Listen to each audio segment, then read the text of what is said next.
yeah. How's everyone doing? Oh, good. Not emotionally divested or involved in this game at all. Certainly haven't been emotionally wrecked by it. Divested? Don't you mean invested? He said what he Divested would said. be a separation. Yeah.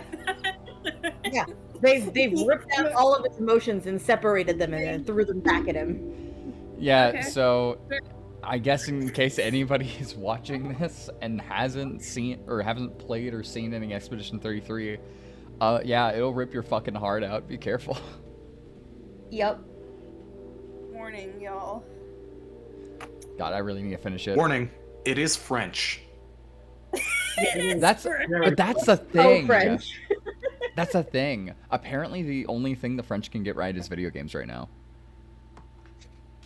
I will say The industry is the music doomed. in this and the design is amazing. It is.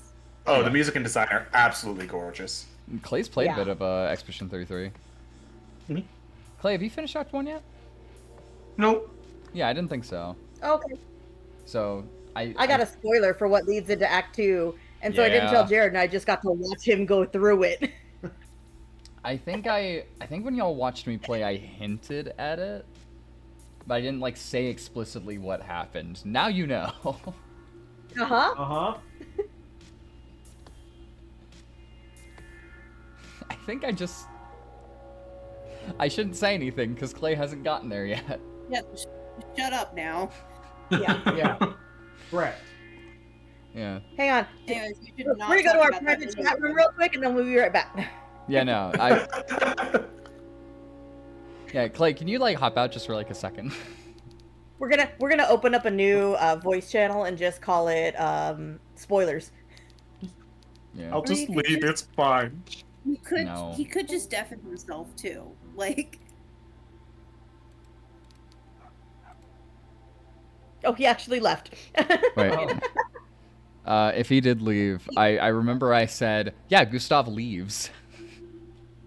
Yeah, see, I didn't even remember that, but I got that spoiler. yeah, Uh-huh. he's back. I have said the spoiler now, so you are good, Clay. It was Am I good? literally that quick. I've been quicker. Oh, I know it, Butter. I Makes Bailey might uncomfortable. actually just leave. You know. We thought we were gonna do a Yowie VN after this? Nah. It's just me and David. Give us 5 minutes. Give me Give 5 us minutes. I need 4 minutes to cry. Yeah, God. This Before and after. is unfair to me. Yeah.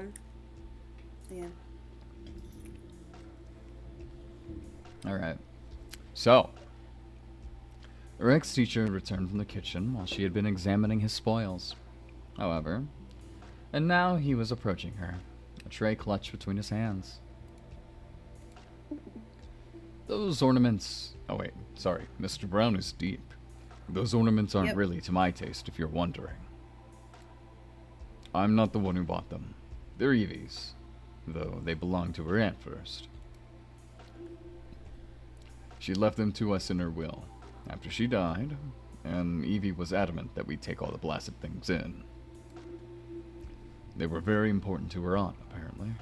So important, we simply couldn't leave them. I was less enthusiastic. I said they'd just be more things to dust, and who really needs so many knickknacks? But Evie talked me around. She was very good at doing that, was my Evie. I could never say no to her, not when she really wanted something. Mr. Brown shook his head at this, a touch bemusedly, or so Ethel thought. Was he self-conscious, perhaps, that he had let so much slip about his wife? Maybe he didn't think it was appropriate to talk at such a great length to a girl 30 years his junior? A girl who had once, more than a decade prior, been one of his students. Mr. Brown cleared his throat self-consciously and approached Ethel, the tray held steady in his hands. Here you are. I've got you some tea. I hope it's to your tastes. Or, at the very least, I hope it warms you up. I do worry that you might have made yourself sick going outside in the cold like that. Especially when it's been raining so much lately. It can't be good for you. But, if my mam's to be believed, that's nothing a good, strong cup of tea can't fix. She was an awfully optimistic woman, my mother. Thank you. Ethel accepted the cup of tea from Mr. Brown, then nursed it in her hands, holding it to her chest like some sort of talisman. The mug was hot to the touch, and Ethel's fingertips tingled as she rested them against the curved, smooth ceramic. I am gonna real quick. I do respect him for having the music down a decent bit. I am gonna turn up just a little bit though. Steam rose from the meniscus of the tea, a fine, gauzy steam which smelt faintly fruity. As for the tea itself, it was a startlingly red color, which put Ethel in mind of poisonous berries. Not poisonous mushrooms, huh? The small, round sort you found nestled among trees during the summer. It had been kind to Mr. Brown to brew her a cup of tea, but Ethel didn't trust the liquid inside that mug.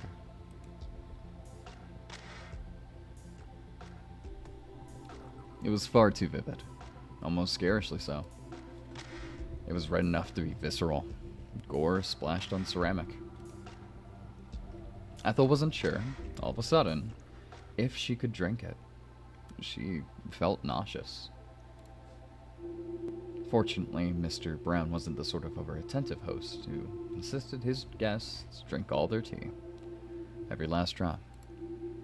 Maybe he did not want to be overbearing. He might have been Ethel's teacher once, but he wasn't her teacher anymore. They had both grown older since Ethel's primary school days, and there was very little to link them together. They weren't friends. They were hardly family friends. Mr. Brown himself might have felt awkward about inviting Ethel to his house. He must have been worrying that he'd overstepped some sort of boundary, because he didn't speak to Ethel, not for a few moments at least. Instead, he busied himself with sipping his own tea. Tea which tea which must have been much too hot to drink comfortably. Ethel was certain his tea was too hot, in fact, because she saw Mr. Brown wince as he set his cup aside. Had he scalded his tongue? A deep-rooted silence stretched between the pair as the seconds passed. A silence almost as intense as that which could be found in the depths of Oxbury's forest. Mr. Brown bent. He patted the top of Sparky's head for a moment. His beloved dog had begun to nose about his feet as the carriage clock on the mantelpiece ticked. That clock ticked and ticked and ticked, denoting every single second that passed until Mr. Brown coughed. He cleared his throat. Then, looking up at Ethel, he said, "And how was the tea? Is it to your taste?" Ethel had yet to take a sip of her tea. It was still too hot. And anyway, she wasn't thirsty. But she nodded regardless. She didn't want to seem ungrateful. Good. That's good. I'm glad. I think it's a bit too strong myself, but Evie liked it, so I suppose I've gotten into the habit of buying it. It isn't really to my taste, but I've got 2 boxes of the bloody stuff. I need to get through it somehow, which is why I palmed it off on you. I hope you don't mind too much." Ethel shook her head mutely. She didn't mind, really, though she did think it sad in a way. This tea was yet another memento of Mr. Brown's recently deceased wife. A good portion of the house, in fact, seemed dedicated to the dearly departed Evie. The china ornaments on the shelves had all been hers, too. That and the floral curtains and the overstuffed cushions with the cross-stitch patterns. The dead woman's influence had seeped into every nook and cranny of the house.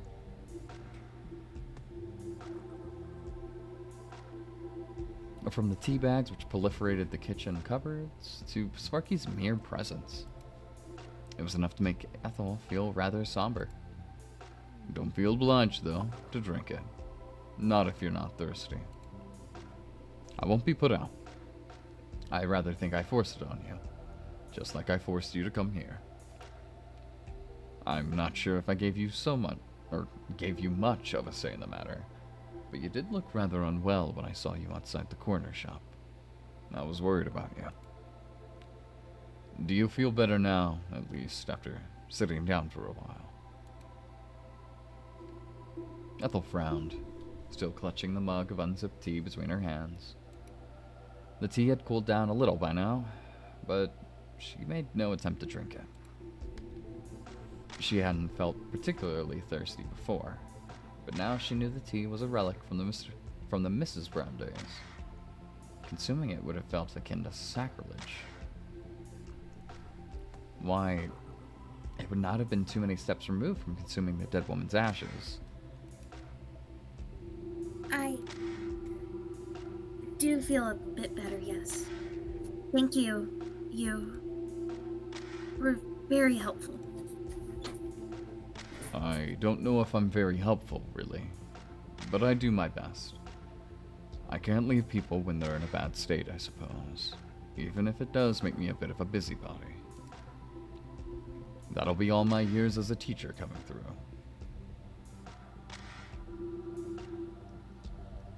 I've developed a bit of a bad habit. But I didn't bring you here to talk about me. How are you, Ethel? Now, that was the question. How was she, really? Ethel was unaccustomed to people asking her how she felt, largely because nobody had ever seemed much seemed to care. Not even her parents. Maybe that was why Mr. Brown's innocent query had left her so shaken. Part of Ethel appreciated it, she supposed. But another part of her, a greater part maybe, felt uncomfortable about the attention. She wasn't accustomed to it. Ethel? Mr. Brown prompted, his voice gentle. If something's bothering you, you can tell me, you know. I don't bite. Much. I might have been your teacher once, but that was a long time ago. I'm not going to start doling out detentions. Not that I ever gave detentions back at Oxbury Primary. I'm not a strong believer in their effectiveness, just... You've not been looking at all well. Your face is so pale, even now. You aren't feeling sick, are you? Ethel cast her mind back to the events earlier that day, recalling the coughing fit which had left her doubled over, out of breath. She remembered, too, the strange black fluid which had stained her fingers. What had that been? Even now, she didn't know. If she had been coughing up blood, though, surely she would have been suffering from other symptoms. Should she not be shivering? Shaking? What, Clay? Not necessarily. Yeah. There's just a lot of reasons you could cough up blood. Yeah. Like mushrooms in your lungs. Like, Yeah, you know. well, Yeah, that'll do it. I don't think we coughed up blood technically anyways. Well, it did, whenever it was rinsed, it, became a coppery red color. Also, yeah, that's right. I forgot. It's So- just that all your blood is mushrooms now. It's congealed. Yep. Maybe the Red Cross will finally stop calling about donations. One can only hope. Shouldn't she have a fever? Ethel didn't feel particularly flushed, though. If anything, she felt uncommonly cold. For all Ethel knew, that strange black tar which had stained her hand could have been a hallucination. She had been very tired lately. She'd been worrying too much about her thesis. And then there was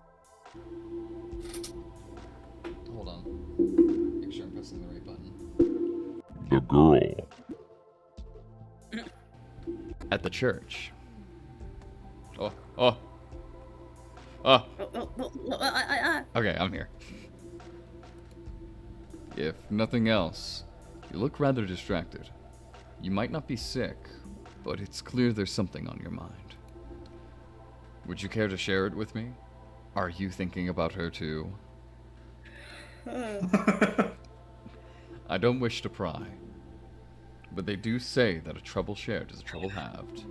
I mean, I called my ex-wife, former wife, whatever. I'm a widower, look. My late wife? Is that what you're looking for? Maybe. Oh, what's she late for? She should have set an alarm. Late to living. Damn. My murdered wife buried in the basement. I mean, yeah, I used to call her the girl, too. It's weird, we met out in the church. Ethel pondered Mr. Brown's words for a few moments, letting the syllables percolate in her head like brewing coffee. That's a fun word, percolate. It is a really fun word to say. She knew there was a degree of truth in what Mr. Brown was saying. Sharing one's problems with another could, in many cases, help to lighten the burden of trying to endure said issues on one's own, particularly if the other party was sufficiently receptive. For most of her childhood. Go ahead. How it's like to vent to people. Thanks, game. Yeah.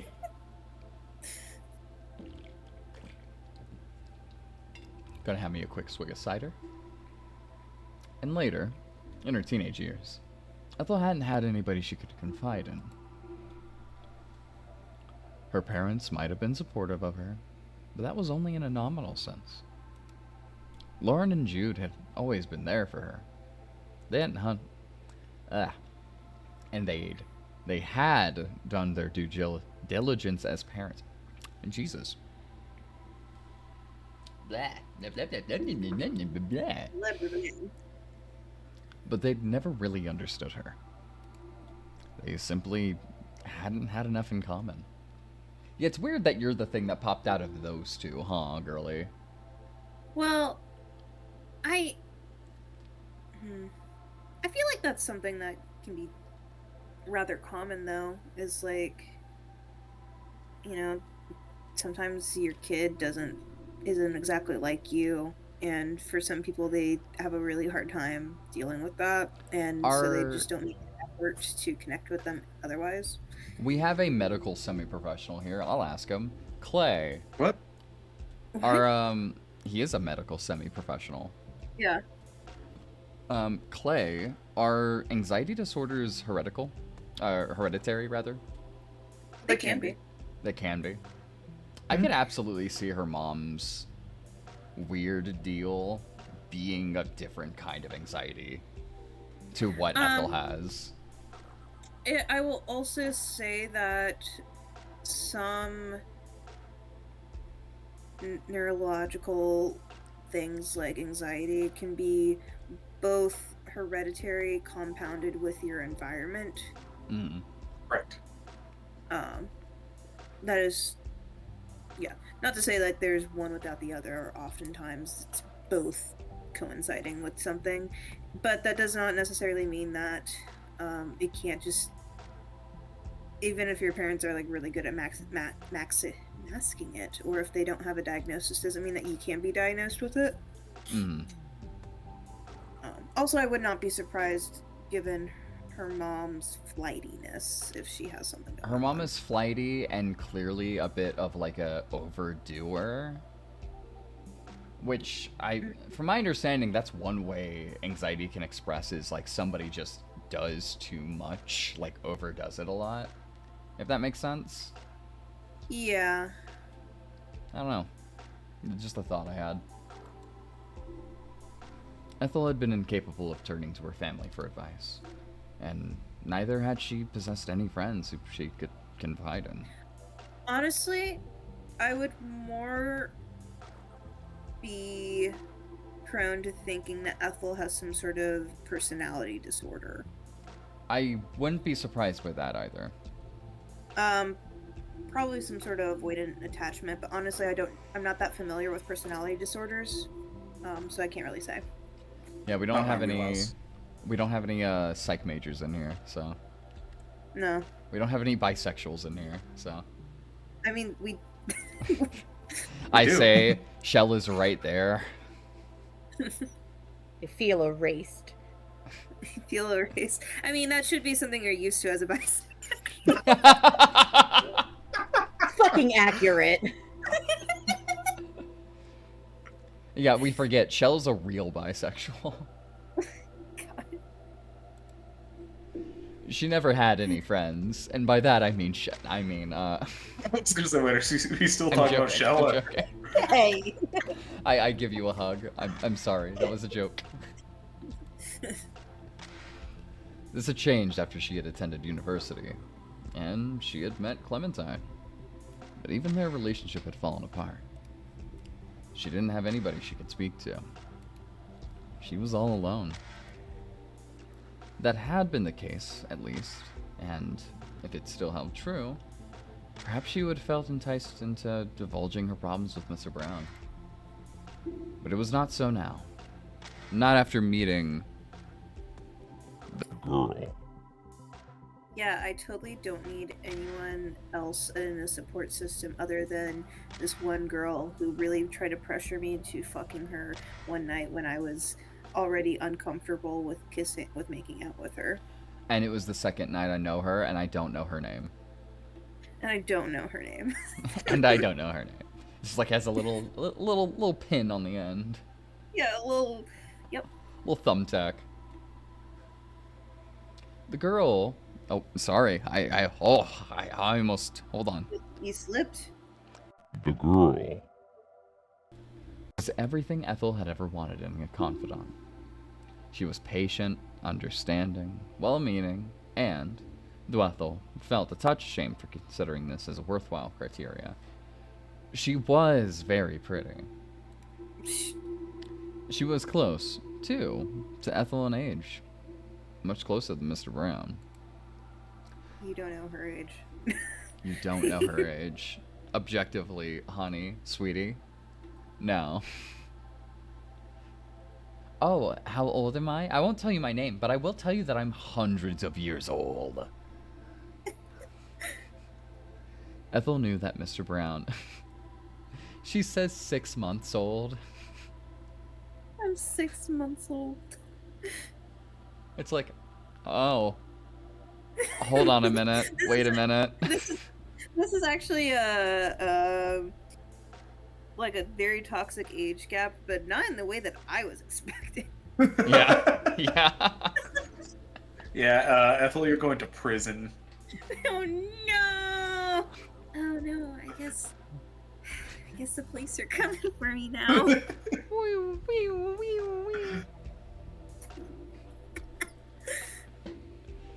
Ethel knew that Mr. Brown meant well in positing these questions to her. I gotta get the smile off my face. It's messing with how I'm reading. Yeah. I know how you feel. No joy while reading. No joy. I have to be serious. I have to lock the fuck in. Oh, meanwhile, I just have to do this whenever Dad is being mentioned. Wait. No! Hey, narrator, how about you lock in for my totally good, not gonna die love story? Thanks. Yes, I'm sorry, Ethel. Although I am your inside thoughts, really. Ethel, we wouldn't be coughing up all this black stuff if you just came on vacation. That's not the right voice. I'm doing a fucking... Hi there. I'm fucking... JFK. I'm JFK. Phone hi, JFK. Nothing bad ever happens to the Kennedys on Nothing vacation. bad ever happens to the sapphic mushroom girl. Oh yeah, for Shell, Jared, and Bailey, because I already told Clay, I did name the stream, the Sapphic Mushroom Has No Career. It contributes nothing to society. Perfect. Yes. Perfect. But How much could he help, really? They inhabited different spheres of existence. He's into karma. She's technically a Christian girl. Like, they're just not into the same thing, you know? He was much too old to relate to her. Oh, honey. Honey, that means nothing. From a wiser person. Why, he was even older than Ethel's parents. He was almost as old as Ethel's grandparents. Those on her mother's side, at least. Man, I just can't relate to Mr. Brown. You know, Ethel, oh, sorry. You know, Ethel, I don't know why I'm telling you this, but, you know, I went out with men when I was about your age. What? Yeah, What? it's true. I actually thought I was gay at first and realized I'm bi later on. Mr. Brown, I don't like boys at all. I don't understand what you're trying to relate to me. Oh, I don't even know why I'm bringing this up. It's just like, I'm just saying stuff, you know? Thought I I'd also start met a twink conversation. made out of mushrooms in the old church. He's a bit too young for me, though, so I'm probably gonna turn him down.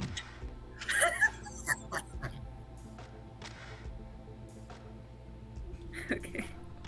Let's continue this. Yeah. Let's try to get this fucking done tonight. Okay, Jesus. sorry, I'll lock in. Ethel doubted he would understand her. She doubted it to such an extent, in fact, she did not want to try. How could she tell her old primary school teacher about her struggles with her thesis and her loss of interest in her area of academia? How could she tell him of her recent breakup with Clementine and how much that had hurt her? How could she tell him that she felt like an unwanted alien in her own family? That she felt like she had nowhere to belong, and above all else, she felt talentless and uninteresting and ugly and terrible and unloved alongside it. How could she tell him about the girl, whom she had known for only a couple of days? And how could she tell him how much she wanted her? How could she tell him how much she would miss her? She couldn't. It was impossible. Mm-hmm. Ethel turned these worries over in her mind like pebbles. Her fingers curled tightly around the ceramic mug Mr. Brown had given her. The mug from which she had yet to take a single sip. It was nice that Mr. Brown cared so much. But he didn't care in the right way. Okay. He didn't care in the way that Ethel wanted him to care. Ethel had nothing to say to him. There was nothing he could do for her. She forced herself to smile, though she knew it couldn't have looked very convincing. As she said, Thank you for being so concerned, but I'm alright, really. There's nothing wrong with me. "Are you certain about that, Ethel? The way you collapsed in the shop looked rather serious, if nothing else." Oh, that's nothing really. I just haven't been sleeping well lately, so I've been a bit tired. It's nothing serious though. You really don't need to worry about me. "You've been tired? Me too, sister. High five." "Why aren't you giving me a high five? I thought we had something." That's right. I'm used to my dormitory in Durham, so coming back to Oxbury feels a little strange. I'm not used to it. It's hard to relax. Ah, I see. Well, I can't imagine your fatigue is being helped by your sudden fondness for late-night walks. Perhaps you ought to try to have an early night. I know I've been getting into bad habits. I'll try to take better care of myself, though. Thank you for checking on me, and thank you really for the tea. It's delicious. Ethel hadn't taken a single sip of her tea. At this point, she was certain it must have been stone cold. Mr. Brown must have noticed this. He'd been looking at Ethel too intently not to call her bluff. But, once again, he didn't comment on it. Instead, he smiled, then said, "It's no trouble at all. You'd be doing me a favor, actually, if you drank that up. But you're quite welcome, of course." Ethel felt a twinge of guilt in the face of Mr. Brown's reply, which was so very good-natured. Her guilt was a brief, fleeting thing, however, which didn't last. Why should she worry about lying to Mr. Brown? It wasn't like she owed him anything. You now owe him 1 cup of tea, you idiot. He had been nice to her, but his niceness had come in the form of a cup of tea she couldn't drink and a conversation she hadn't wanted to engage in. Ethel couldn't relate to him, and neither did she want to. Ethel had been 9 years old the last time they'd spent any real time with one another. She had worn the chunky butterfly clips in her hair back then, and she had drawn horses in her copybooks. Bailey, I have to ask, does this track? Does she seem like a horse girl? Why are you asking me? I don't know. Are you not the resident horse girl expert? I thought that's why. No, sorry. Now That's what David was telling me. I never said that. I do think, however, my brain immediately falls to the really popular lesbian comic about somebody learning to draw horses to impress a girl. So maybe that's a reference. Oh, I know what you're talking about. Yeah. And she had collected scented pens and stickers. She wasn't the same girl she had once been. Mr. Brown didn't know a thing about her, or what she wanted, or how lonely she had been. And Ethel hoped it would stay that way. It took Ethel only a few minutes to return home, a fact for which she was grateful. While growing up, she'd found Hawkesbury's diminutive size to be a negative. The village was so small it had been stifling. Now, however, Ethel was glad for it. It made it easier for her to retreat from Mr. Brown's depressing living room. "Oh, hello. Are you me?" And his equally depressing home, and return to her own. Ethel's home wasn't much better than Mr. Brown's. Ethel found it only marginally less miserable.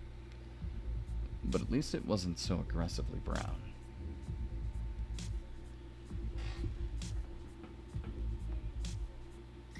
Something about reading. Oh.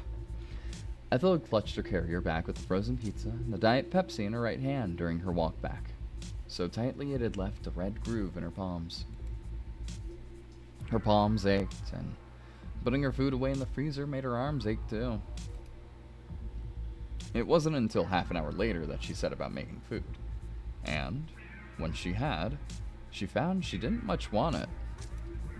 The tomato base of the pizza was almost luridly red, and the cheese on top of it looked like pus. Girl, stop eating red foods. Girl, If you're do gonna be like this. you have a thing against, like blood, like body stuff? Like, Apparently. it feels like this is sudden because this is being described, right? Like, that's the implication, is suddenly things that look like Suddenly, body like, stuff. no food or drink looks good. That as well. Oh yeah, But yeah, that's definitely a thing going on. I will say, like, we know, like, when she ate, like, that pie, and then she was like, ooh. oh, this looks like period blood. Ooh, ew. Yeah. Just wait till she goes out into the garage and smells the fertilizer in the bag and is like, "That's what I want." There it is. No. She goes out to the barn, looks at the fertilizer. She blacks out. She wakes up covered in shit. Just like, what happened? Damn. Sorry, reading. All right. Ethel hadn't been very hungry before she'd set out, and what little appetite she might have possessed had disappeared altogether. How could she think of food at a time like this? when she'd soon be seeing the girl. She was much, much more important than trivial earthly affairs like eating. I'm sorry. Mm-hmm. What a funny sentence to read out loud. Yeah.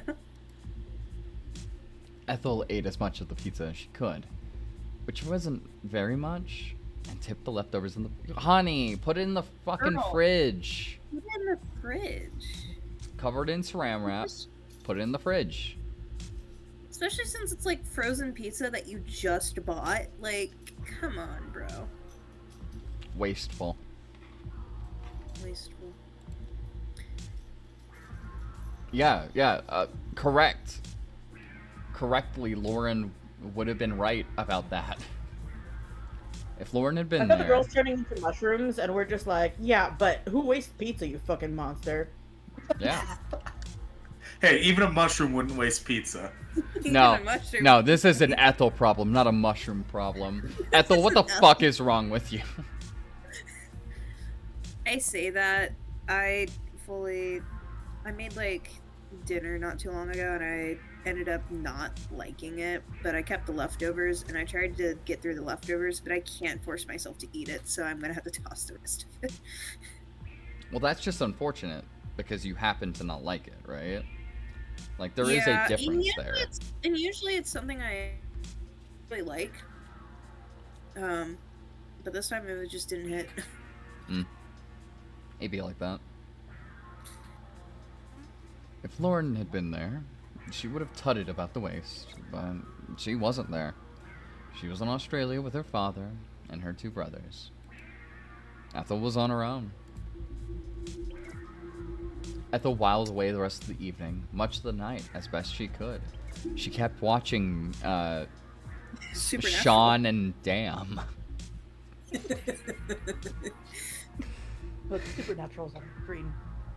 Yeah. Yeah. It's him. It's Sean. They call him Dam because he swears a lot. Also, her parents are vacationing in Australia right now with her brother that they like better than her. Mm-hmm. And since we were kind of confused about whether they were Australian or visiting Australia, the dad is Australian, so... Oh, you're explaining it to Jared. Uh-huh. Yeah. Yeah, this must be Also- incomprehensible to him. Also, we didn't realize until later that we were in English, so I did not try for an English accent at all. Oh, She's in her I'm a sad brother's room. lesbian.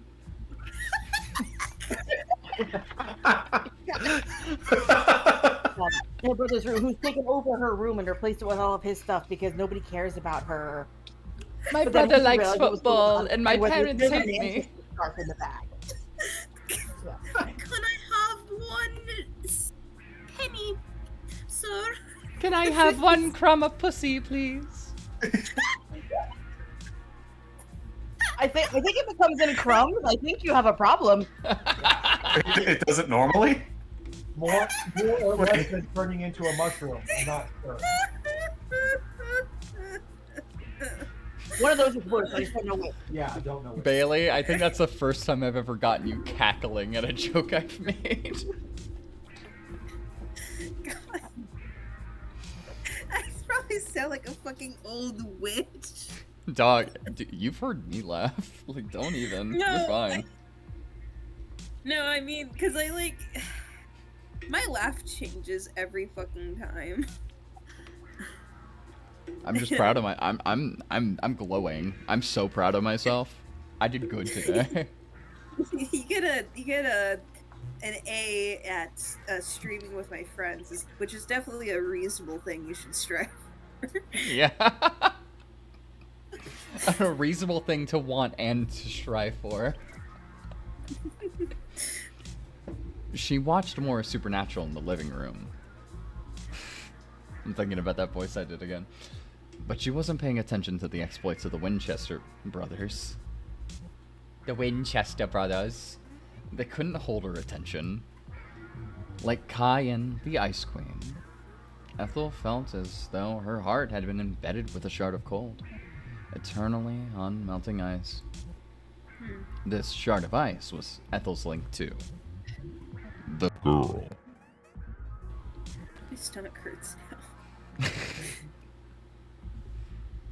I can die now. I can die. Yeah. I've done it. No, you can't. You're on the lease. Fuck, you're right. Yeah. So long as so long as it remained true, Ethel would never forget her. She didn't want to.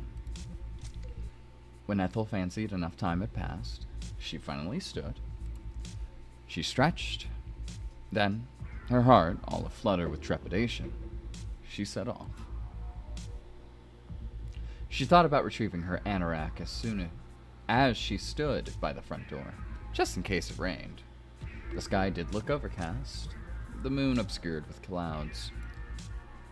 Ethel didn't want to be caught up in yet another downpour. She dithered. I love that little. That was her dithering. Yeah, her dithering. That was the dithering animation. But she eventually decided against wearing the anorak. I'm pronouncing that right? I don't know what that is. I don't know what it is. I assume it's like a poncho. Yeah. That's Anorak? anorak. It's a brand. I think it's probably a brand. It might If be. it was a brand, it'd be capitalized. That No, is- but it's one of those things. Oh, okay. Informal British. No, that's actually. Oh, okay. It's usually a pull-over hooded jacket long enough to cover the hips. Oh. So it's it's a just hoodie. so it's just a rain hoodie. Yes, Okay. it's a rain jacket. Oh well, not a. Oh, then it's just a jacket. poncho. Yeah, it's just a poncho at that point. No, because Unless it's like thick. But like Yeah, it's thicker. okay. It's like a rain jacket, but it doesn't zip all the way down. Okay. And also, poncho I feel like is not as fitted as It's this it's an Under Armour pullover with a hood. is. Sure. That's what it is in my mind's eye. Or not Under Armour. What's it called? Oh. I can't remember. But she eventually decided against wearing the anorak. It was a big bulky thing made of polyester, and it crackled when she walked, like some sort of giant sweet wrapper. Ugh, I do hate that. Ugh. It wasn't very fashionable. Well-known fact: mushrooms don't like polyester, so. Oh yeah. Well-known fact. I'm just not a big fan of my clothes. Make It wait. also apparently, anorak is British slang term to refer to somebody who has a very strong interest, perhaps obsessive in niched subjects. So it's a slang for an autistic person. Yeah, Okay. I guess. Usually in something that other people find boring. Yeah, so it's slang for someone whose mother took ibuprofen.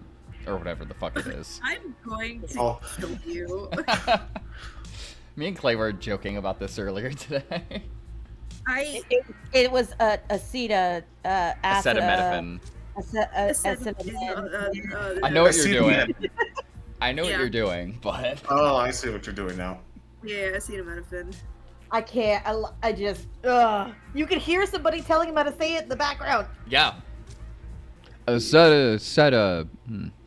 What's that word? Acetaminophen. Acetaminophen. Yes.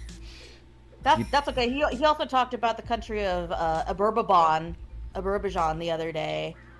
Aberjan? I'm not even sure what country he's talking about. Aberjan. Azerbaijan, Or Azerbaijan. There we go. Thank you.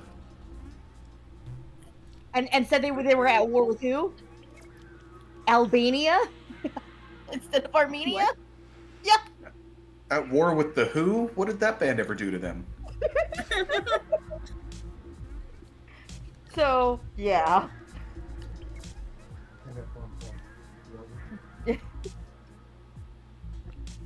Yeah, I'm no coward.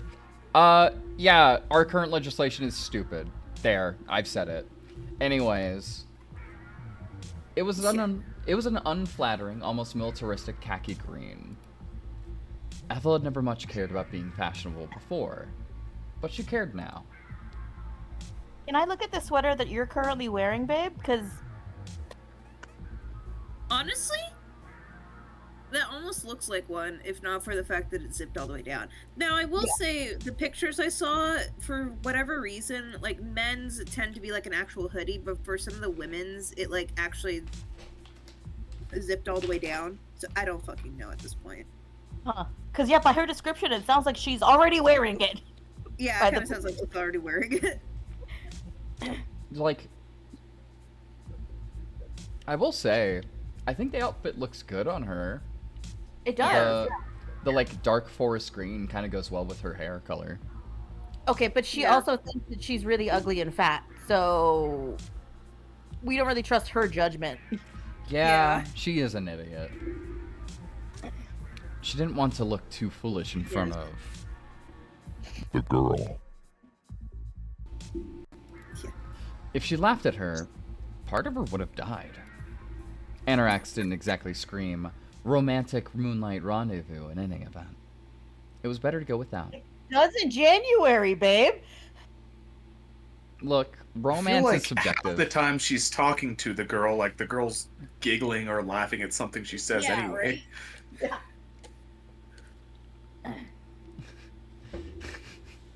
She tried to fuck you. I don't think she cares what you're wearing. Yeah. As long as it's easy to remove. Yeah. Yeah. Well, that's what Um, I'm worried about. The anorak isn't easy to remove.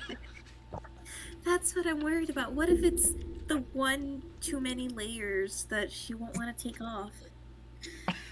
Oh God. Sorry, Yeah, I you just made read me the take rest of off that. too many layers. We're done here. Goodbye. I just read the rest of that line that I interrupted of David's. Oh yeah. It was better to go without. It was better to go without. Even if she did get wet. Ethel could Damn. endure a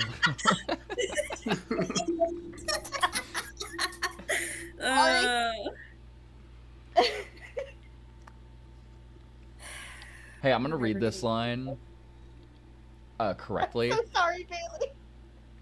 Ethel couldn't endure a little rain. I'm being a realist. She left the house, locking it behind her, and headed off into the night. Oh, it me. And it's on Bailey's end, out of all people. What? It is. What? My echo was coming from you. It's gone now. Oh, I didn't hear any echo. But maybe Oh, I it's did. because it was coming from me. Yeah, it's probably because it was coming from you. It's fine now, though. Weird. Yeah, it happens.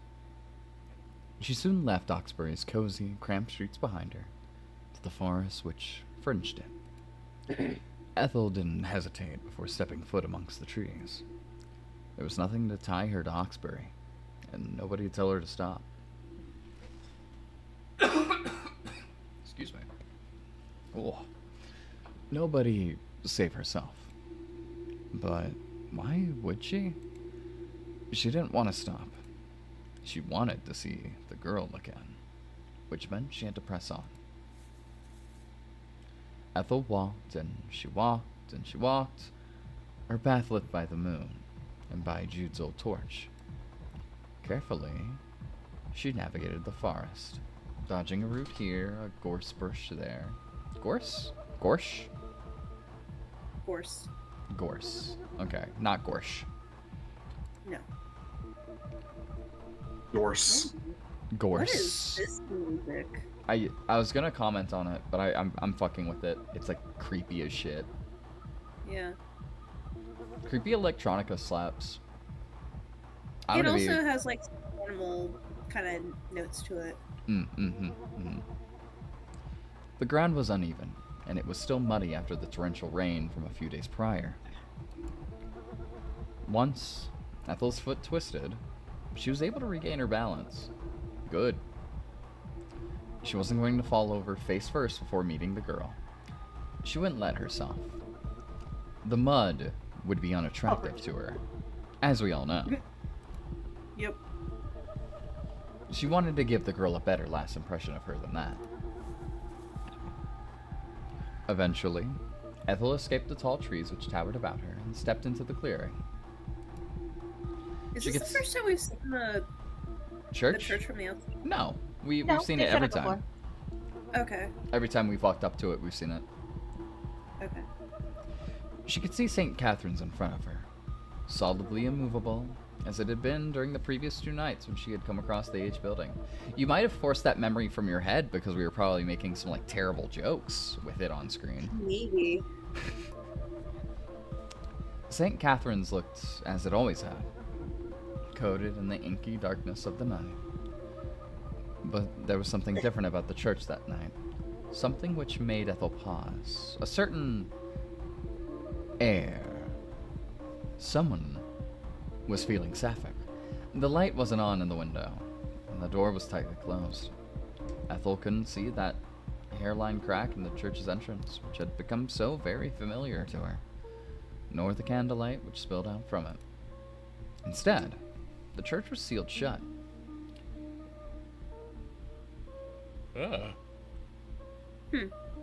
Airtight like an Egyptian sarcophagus of eras gone by. Interesting. Yeah. The church seemed hollowed out and empty, a dull, dismal shadow of its former self. Ethel approached the church hesitantly. Here's where we get the real twist, is that it was actually a ghost the whole time and not mushrooms. That's why she was cold. Mushrooms just a whole different thing. Yeah. Yeah.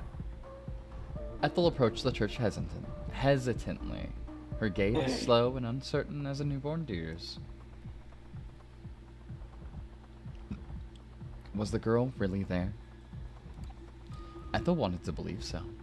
The girl had said that she would be waiting for her, but she couldn't detect any traces of life about the old stone building.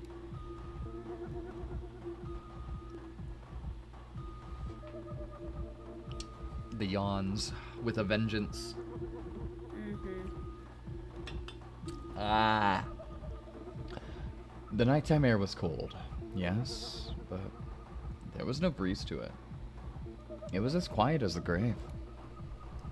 It seemed unlikely that the girl would be shut up inside the church, which now felt so very devoid of life, still singing her alluring siren song. Ethel couldn't imagine it. She was having a hard time picturing the girl at all, now that it had been almost a full 24 hours since she had last seen her. What did the girl look like? What did she sound like? Ethel was sure she had been beautiful, but she was sure of this in only a very vague, half-formed sense. Too vague and half-formed to be sure at all. She had thought the girl perfect, but perfection didn't exist. Not even Shania, for all of her pretensions to the contrary, had been perfect. How could the girl be otherwise? She was just, for all she had allured Ethel, an ordinary girl. Or was she? Ethel approached the church slowly, her soul scrunching the tall, unkempt grass underfoot.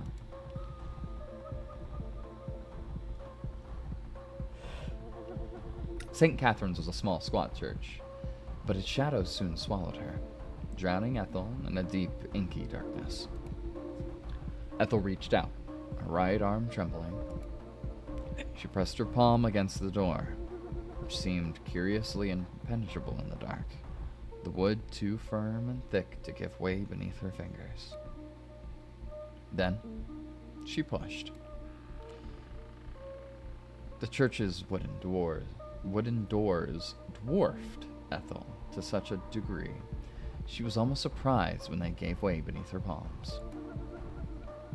The door opened with a low guttural creaking which swelled in the silence. It sounded oddly alive, like a groaning monster hauled from the bottom of some dark, deep abyss. Maybe it was some sort of an omen.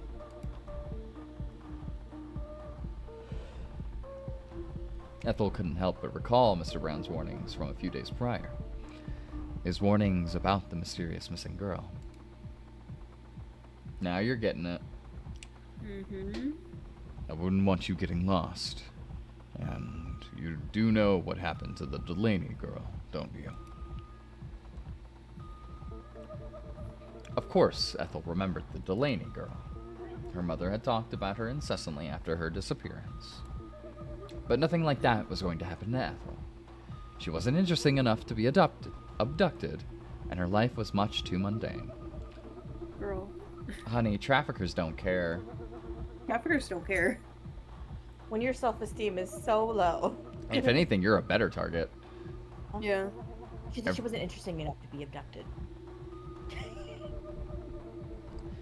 Everything about her was almost painfully ordinary. Ethel had always thought she was ordinary, at least, but the girl didn't seem to think so. She had always been affectionate.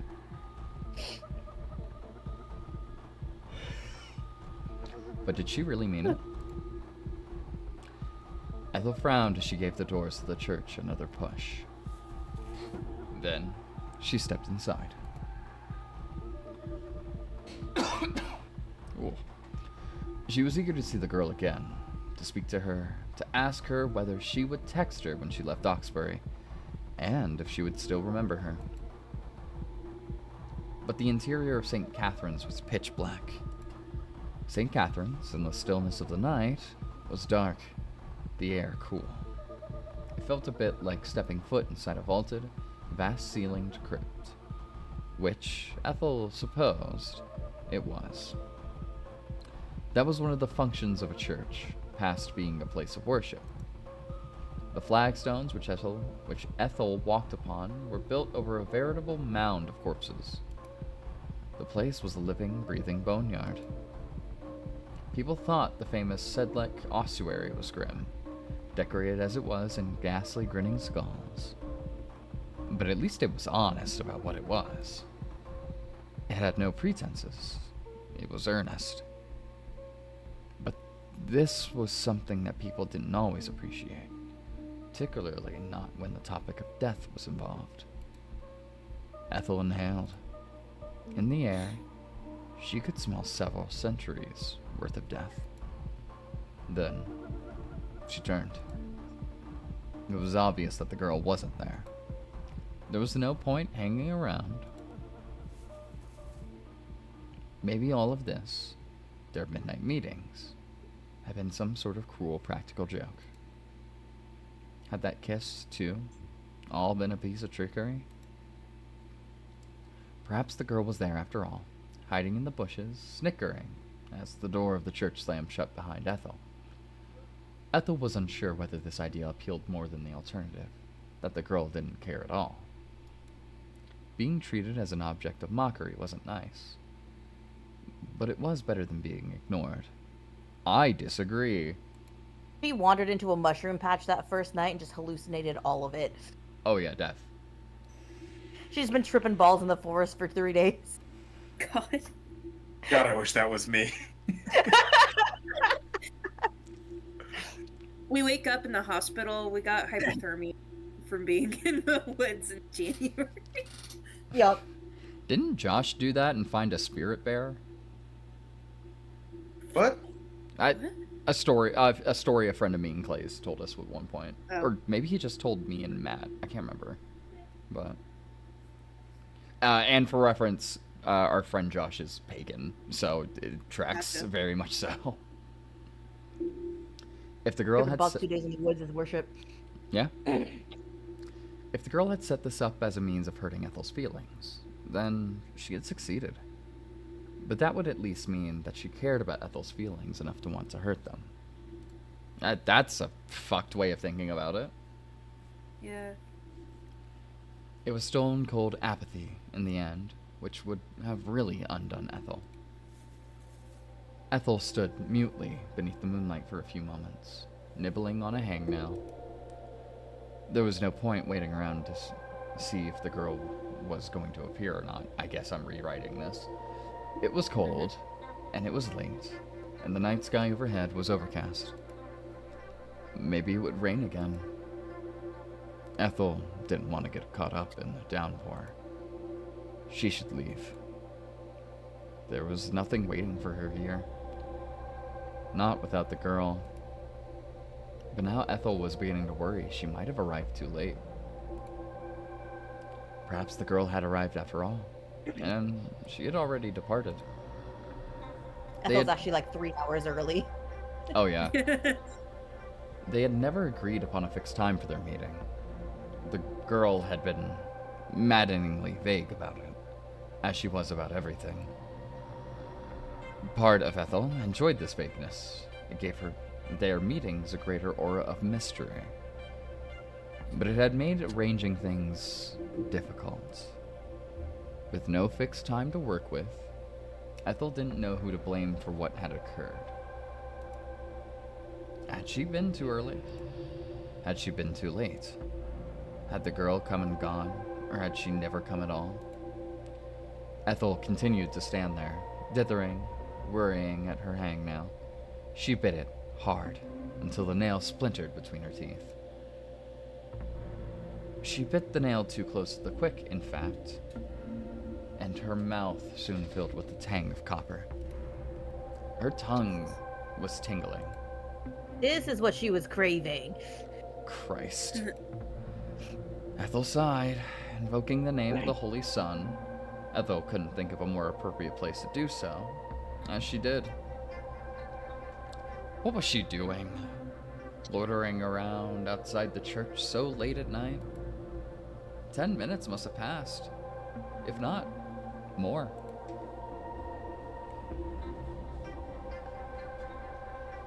Get me some water real quick. She was being a fool. Why did she think the girl would appear? She should have learnt her lesson already with Clementine. Hope only ever seemed to give way to despair. Ethel squared her shoulders. Then, she set off. She would put the girl behind her, pretend this had never happened. That would be for the best, if it would spare her fragile ego. Ethel didn't want to be taken for a fool, not when she felt foolish so frequently, regardless.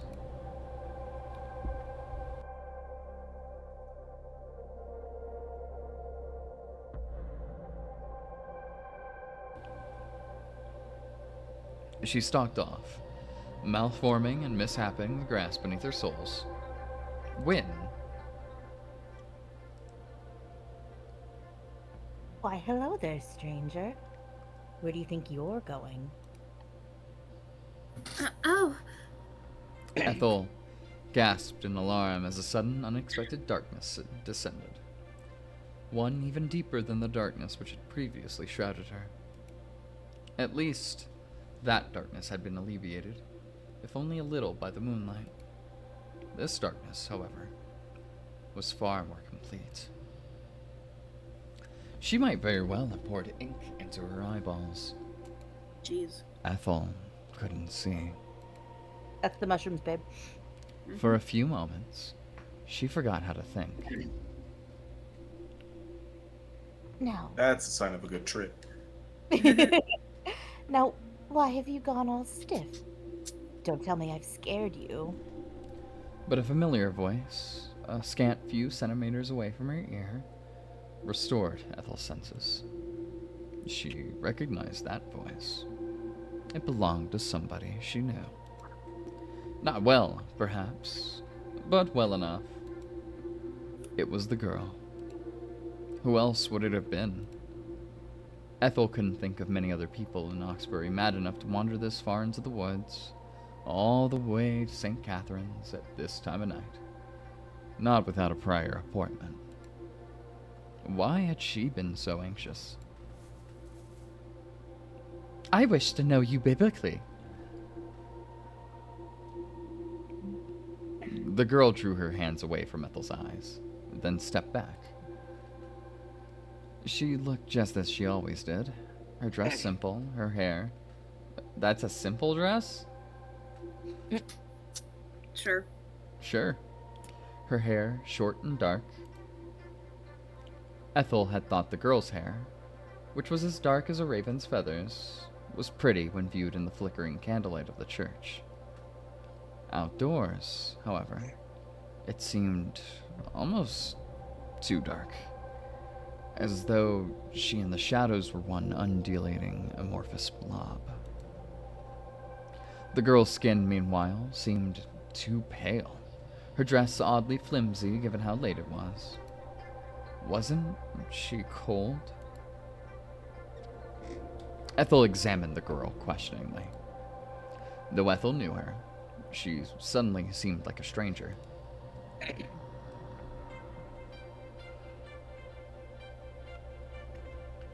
Maybe it was because she had never seen the girl outside the church before. Ethel must have begun to link the girl and St. Catherine's together, coupling them until they were one symbiotic organism. One could not Funny function. you should say that. Yeah. One could not function without the other. The girl, without the backdrop of St. Catherine's nave, might very well have been missing a limb, or an eye, or her mouth. You're a very morbid person, Ethel. Do you ever think Yes. about that?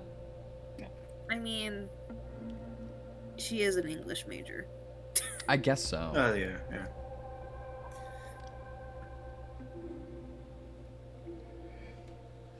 The girl's lips, however, were very much present, and they were curved upwards into a familiar crescent moon smile.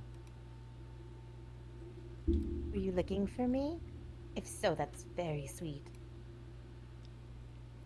Oh, yes, I thought maybe I was too late or too early or. I don't know. I thought. Said I wouldn't show up at all. God damn it, I thought I could yawn with no problem. Ethel fell silent. Anxiously, she gnawed the inside of her cheek. This wasn't necessarily something she wanted to admit to. It made her feel uncomfortably vulnerable. But she nodded all the same. She couldn't hide anything from the girl. The girl's voice might have been light, but her eyes were sharper than knives. You don't need to worry about that. I'd never stand you up. Do you think I'd be so cruel? No, I don't. I didn't mean it like that. I just meant. You didn't think that you were worth waiting for? Well, maybe?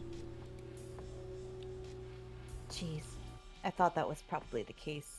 You silly thing. I wish you had more self-confidence. That might be quite the big wish. I did get that feeling, yes. You shouldn't be so down on yourself, though. You're a nice girl. No decent person would ever leave you in the lurch. Was that so? Ethel sighed. The girl ought to try telling that to Clementine. I would have come earlier, actually, but I got a little bit caught up. Caught up? I was doing things. What things? Just things. It doesn't matter now, though. I've got everything under control, which means we can spend a lot of time together, provided you want to, of course. Can I become things?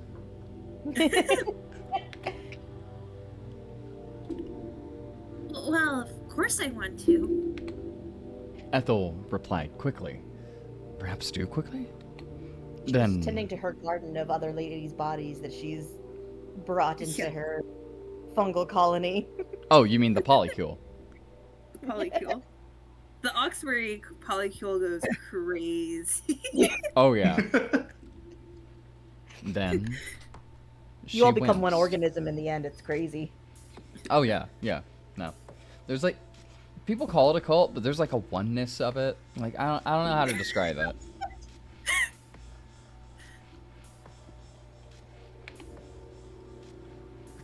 Why did she have to sound so eager? That was so uncool. Not, Ethel supposed, that she had ever been cool.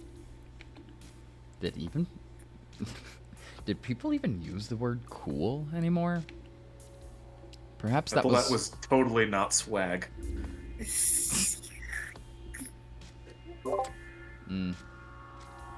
And Ethel, you have no aura. No aura. Zero Riz. No riz, no Yeah. aura. Perhaps that was also dated, just like everything else about Ethel. Her taste in TV shows, her favorite music, and her fashion sense. What fashion sense? Ethel wondered if the girl would judge her for her blatant enthusiasm. Wasn't it a bit excessive? But... Good. I'm glad.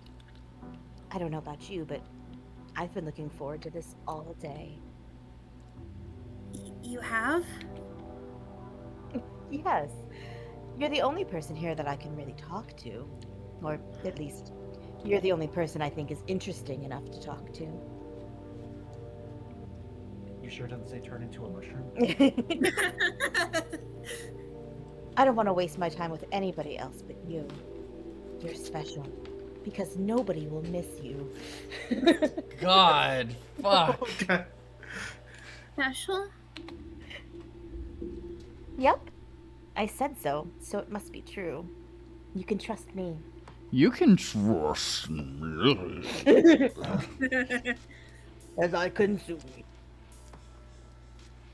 The girl giggled, and after a pause, Ethel found herself giggling too. There was something infectious about the girl's laughter. Infectious, you say? She really couldn't help herself. Activated. I'm looking forward to having a girly chat. Just the two of us. But I don't think I want to stay in St. Catharines tonight. Not when it's my last day here. I think I'd rather go for a walk. For those watching, go for a walk is a euphemism for fucking in the woods. I was about to say. Can confirm. That Never is- gone for a walk, but I've heard. that We is- we if you tell don't mind. tales.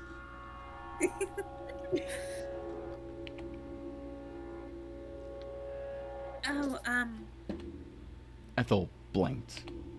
She was surprised to find that, for some inexplicable reason, that she did mind this.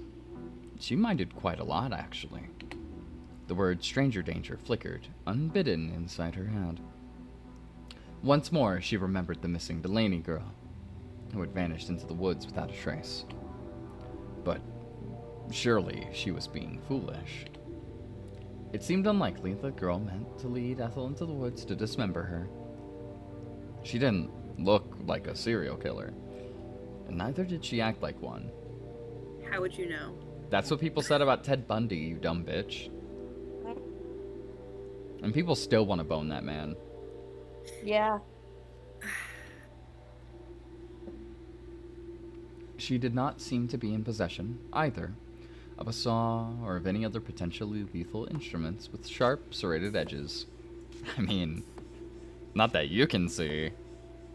Not that we can see. Look, I just have this gun strapped to my thigh under my dress.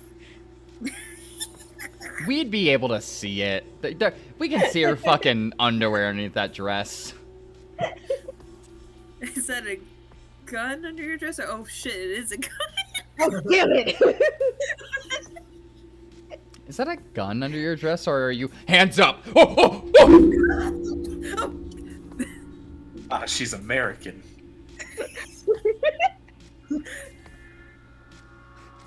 Ethel was just being paranoid. Why was she such a coward? that's alright. I don't mind. You don't mind much, do you? Damn. The girl tittered, and Ethel got the feeling. Go ahead. Oh, I said my piece. Did? Tit. Tit. Oh, tittered. Okay, yeah. Yeah. Though she tried to squash it. Like I'm gonna squash myself. That the girl was making fun of her. I thought you'd say that, but it's good to get some clarification regardless. I wouldn't want to drag you into anything you didn't want. Now, shall we get going? The girl held out her hand, her stark white fingers extended in the dark for Ethel to take. I'd like to show you something. My pussy. Oh, Ethel eyed the girl's hand uneasily. It hung in the air, suspended, much like the moon which hovered above their heads, above the slate roof of St. Catherine's. All of a sudden, the girl's hand seemed full of meaning. So much so, Ethel shivered to behold it. A cool breeze blew about her, capturing the ends of her plaits so they shifted. The cold was twining up Ethel's ankles. It was brushing against her knees, the insides of her thighs. She couldn't stop shaking. Excuse me. Gosh. The girl, however, was resolute. So immovable she could have been carved out of stone, her eyes obsidian. Though the breeze had stirred her hair, it didn't seem to disturb her. Her hand didn't waver. The expression in her eyes, which were very dark, was pointed, almost unassailable. Ethel stared into those irises, and as she did, she felt herself trembling. When she swallowed, she could taste the cold, crisp air on her tongue. That, alongside the undercurrent of something unpleasantly fusty. What was it? Leaf mold, maybe? Moss? Oh, humus. Mm-hmm. Yeah. Ethel wasn't sure, but... Hello? Didn't you hear me? I thought I was talking loudly enough, even if it is pretty windy. I said... The girl cleared her throat with an audible ahem. Like what Shell just did. One which Yeah. sounded saged. Then sad, palm still suspended in the air. Won't you come with me? There's something I'd like to show you. Something that's very important to me. Unless you're afraid I might lead you astray. oh, no, I'm not afraid. I'll come with you. Ethel crossed the churchyard, grass and stray wintry leaves crunching underfoot. Rustle, rustle, rustle. Then took the girl's hand. The girl's fingers enclosed about hers, and Ethel gasped. She was struck once again, like Bailey had just been, by me. Yep. No, that was me doing a gasp for you. No, I've struck you. I Hand-holding? hit you in the stomach. On the third date? How Harlots. lascivious. As she had been in the church, by how very cold her palm was. There was something unnatural about it. Was that normal? I don't think you can talk about normal, babe. Good. I knew I could count on you. You're such a good girl, Ethel. Ethel barks. Tail wagging. Now come on. Her plates, like, wag.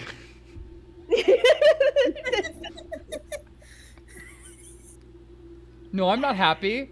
Why would you It's say like I'm an happy? anime when the hair emotes. Oh, yeah, there you go. Now, come on. Let's go. I have a lot I'd like to show you.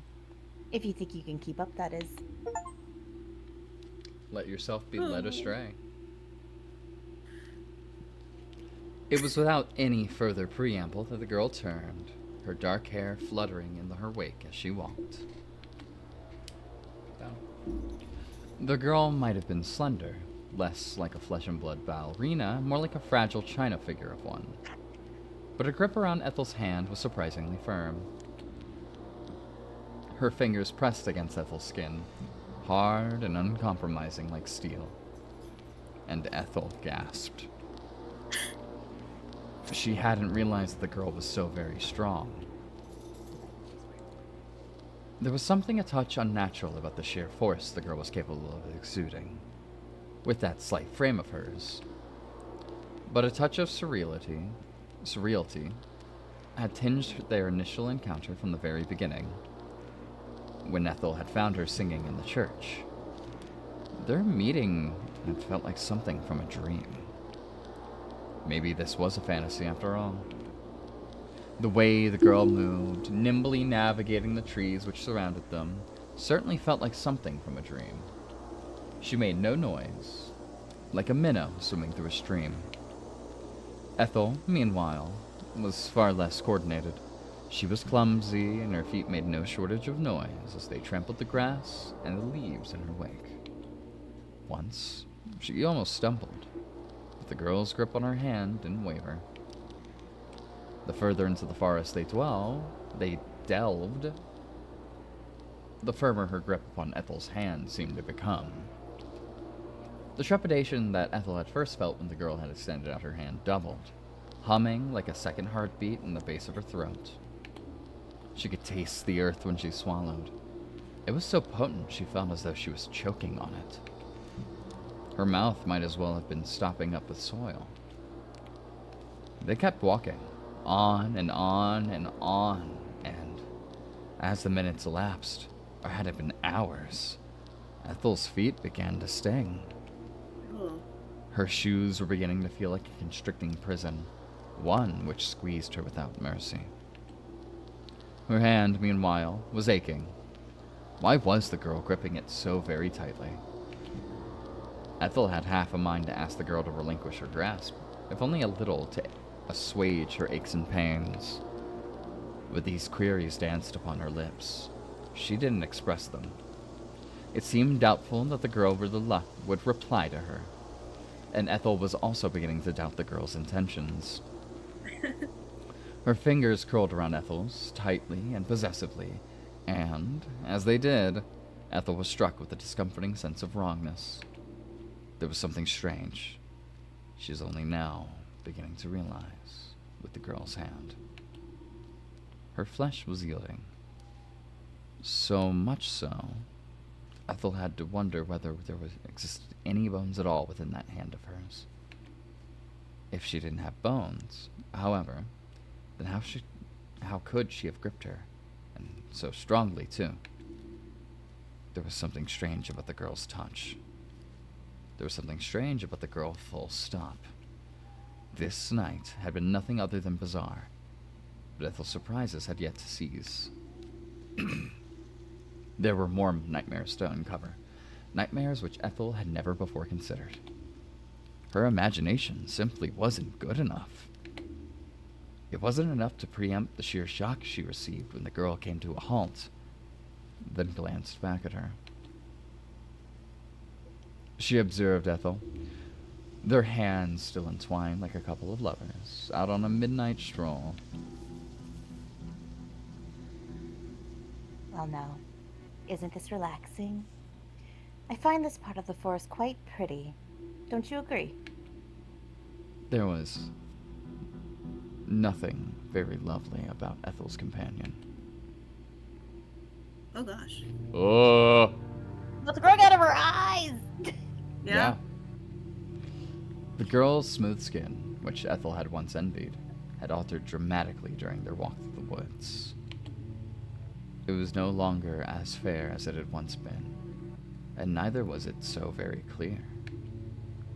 The girl's skin seemed to have tarnished, her flesh stripping away like wallpaper in an old house to reveal, not bone, but a cluster of white growths which protruded from her skin. They were mushrooms. The girl's eyes, which had always been dark, now looked oddly bright, halogen lamps which flickered in the gloom. The girl still possessed the features one needed to be recognized as a Homo sapien. 2 arms and 2 legs, a head, the suggestion of a nose, and a dark, pitted cavern of a mouth. She looked like no person Ethel had ever seen before. She didn't even look like any monsters Ethel had seen on the television screen, crafted with stage makeup and cleverly concealed prosthetics.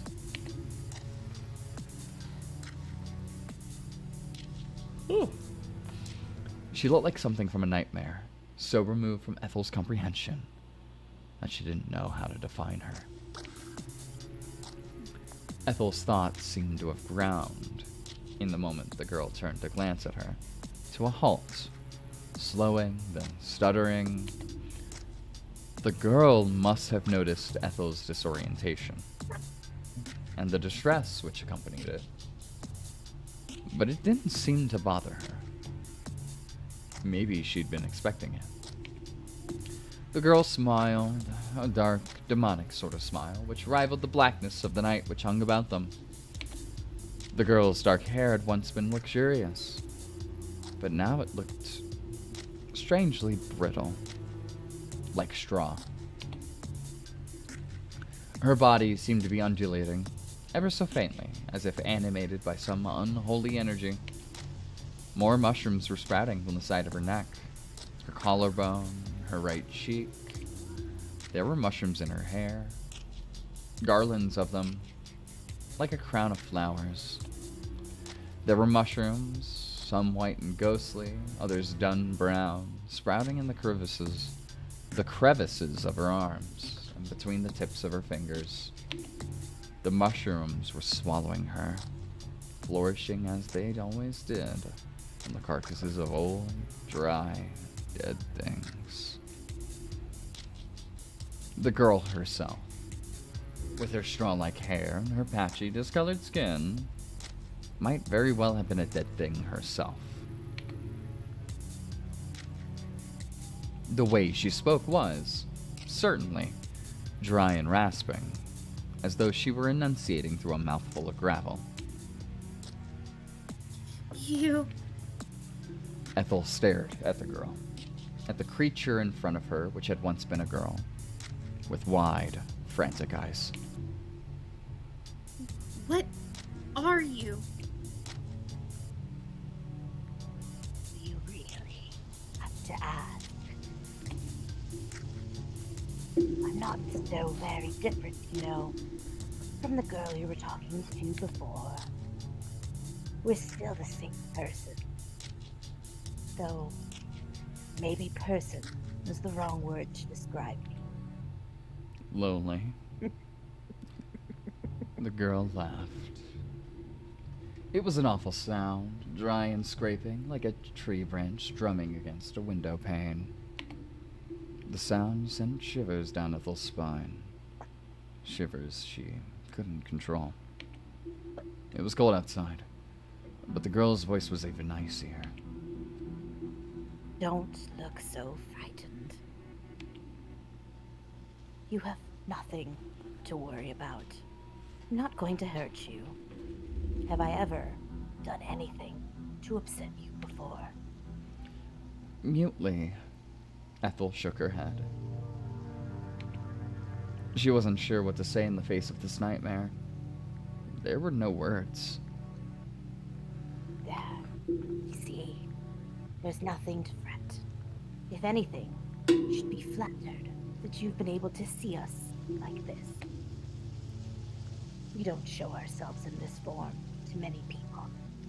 Only people we trust to receive this privilege. It means you're special. I don't... Ethel swallowed. When she did, she could taste the cool air in the back of her throat. As frightening as the girl looked now, with her aqueous eyes, but were they eyes?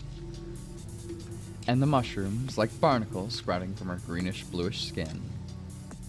The compliment still made Ethel's heart flutter. We a freak. Mm-hmm. Oh, you deserve I can this. respect it.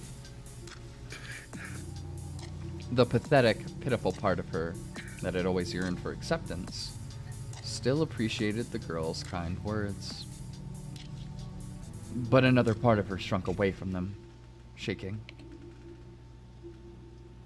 I don't understand. You said you're the same as always.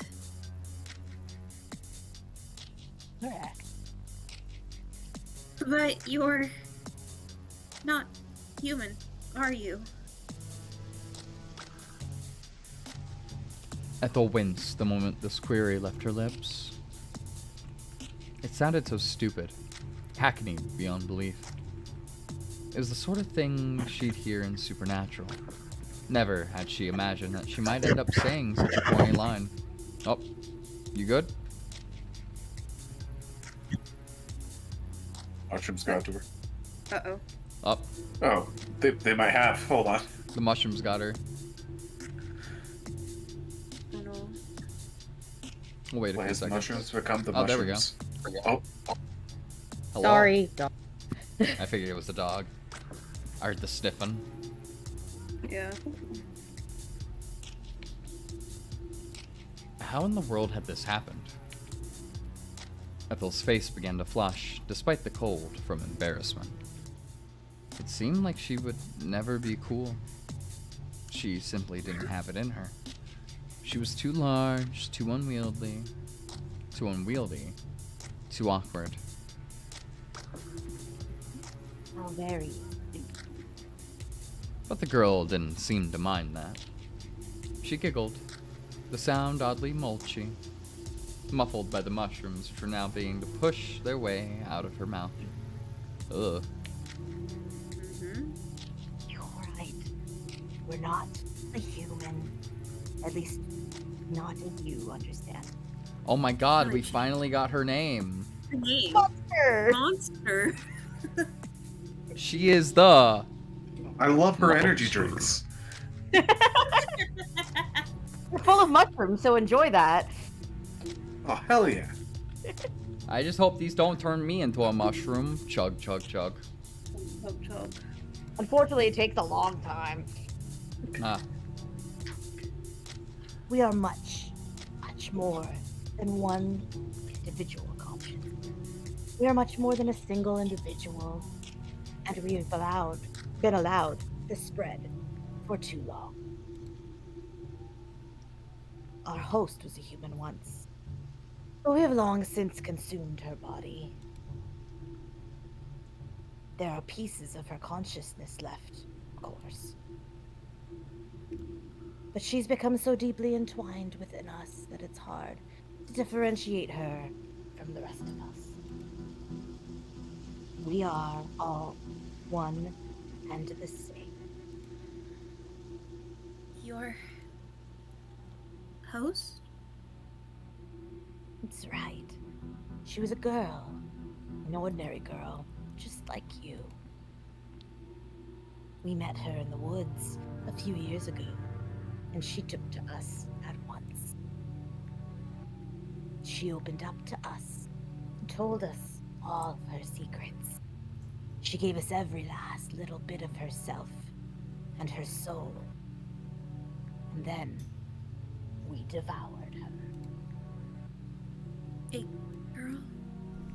Ethel gasped. Are you talking about the Delaney girl? Bitch, I didn't ask for her last name, okay? Delaney. The monster frowned. There was a pause, then... Oh, yeah. That was her last name. Delaney. We knew her as a sword, though. She really was a sweet thing. So kind and trusting.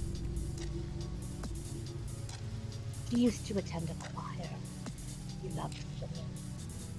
She had the loveliest, as you should know full well.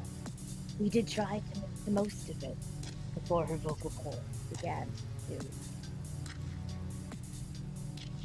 We loved talking with her. All she ever wanted was a friend. She told us that nobody would remember her if she disappeared. That nobody would be at all upset if she disappeared. She said nobody would remember her name. And she was right, the poor thing. It looks like everybody's forgotten her now. But we haven't. We'll never be alone now. We'll always be part of us. But as for her body, The monster took a step forth. It juddered as it did, and a few mushrooms which flecked its body peeled away, dropping to the ground like feathers.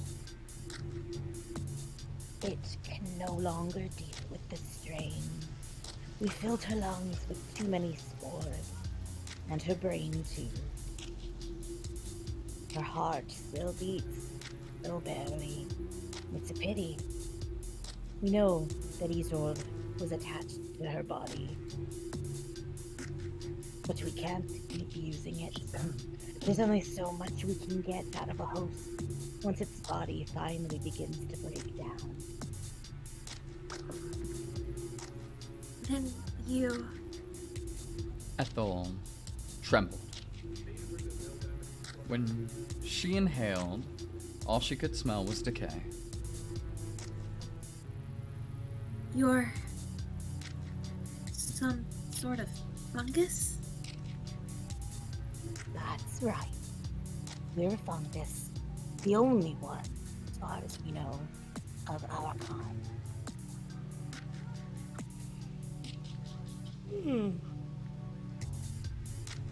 This, at least, gave Ethel some sense of relief. She was glad to know that there were not more fungal abominations such as this one. Strange creatures, more intelligent than a fungus ought to be, which lived on in the nervous systems of other animals.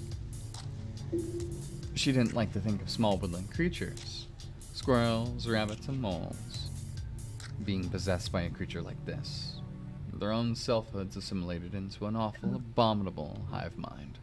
It sounded a little like being eaten alive. But it was an act of cannibalism performed, not with not with teeth on flesh, but spores inside the brain itself. It was a cannibalism that worked inside out, hollowing a person or an animal out entirely. Eventually, the possessed lost sight of who they were. You could say there's a cannibal within. Yeah. Yeah.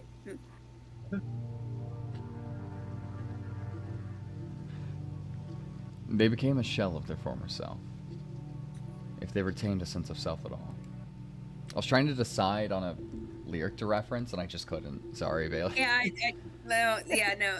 that's all that's just it. We have lived in this forest for centuries, surviving from one host to another in an endless chain. Oh, Ethel didn't know she was neurotic. Yeah. But that's neither here nor there. We don't think that is very interesting. Our old host has already run her course. There it is. The monster took another step forth, then another, mushroom sloughing off its body with every step. Ethel, meanwhile, took a step back. She could feel her heart in the base of her throat, a cold, hard thing, like a marble. She would have turned to run if she could, but her body didn't want to listen to her. Her legs had locked up. A thought occurs.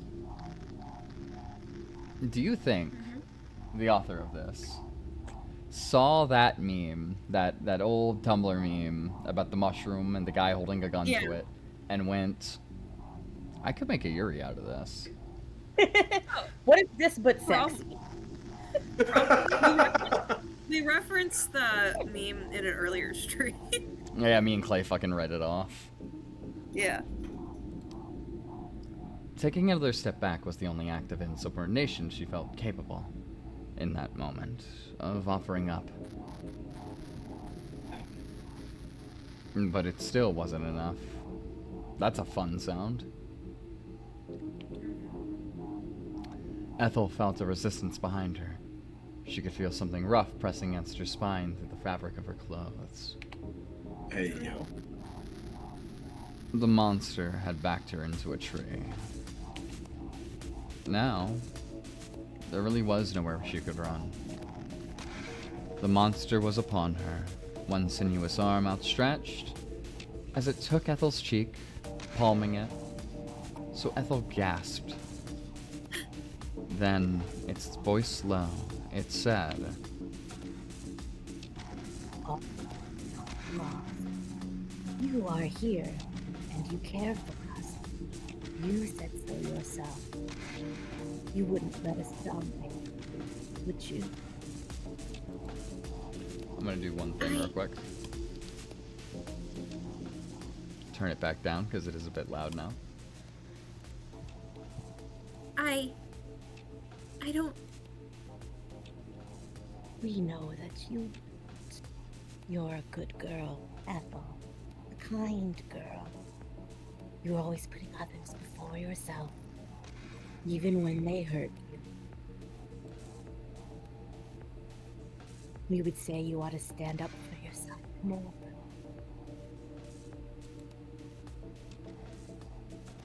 Once again, the monster chuckled, a warping of its host's vocal cords which sounded unnatural.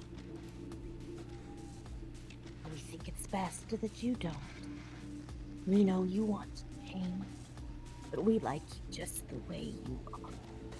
We like how soft you are, and how soft. We like that you're so pliant, and we liked that you want to be liked so much. It's very endearing. You're a silly thing, but we think you're very sweet.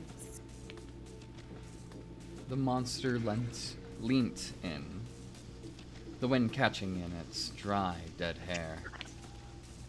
For a moment, Ethel could see the girl's face anew.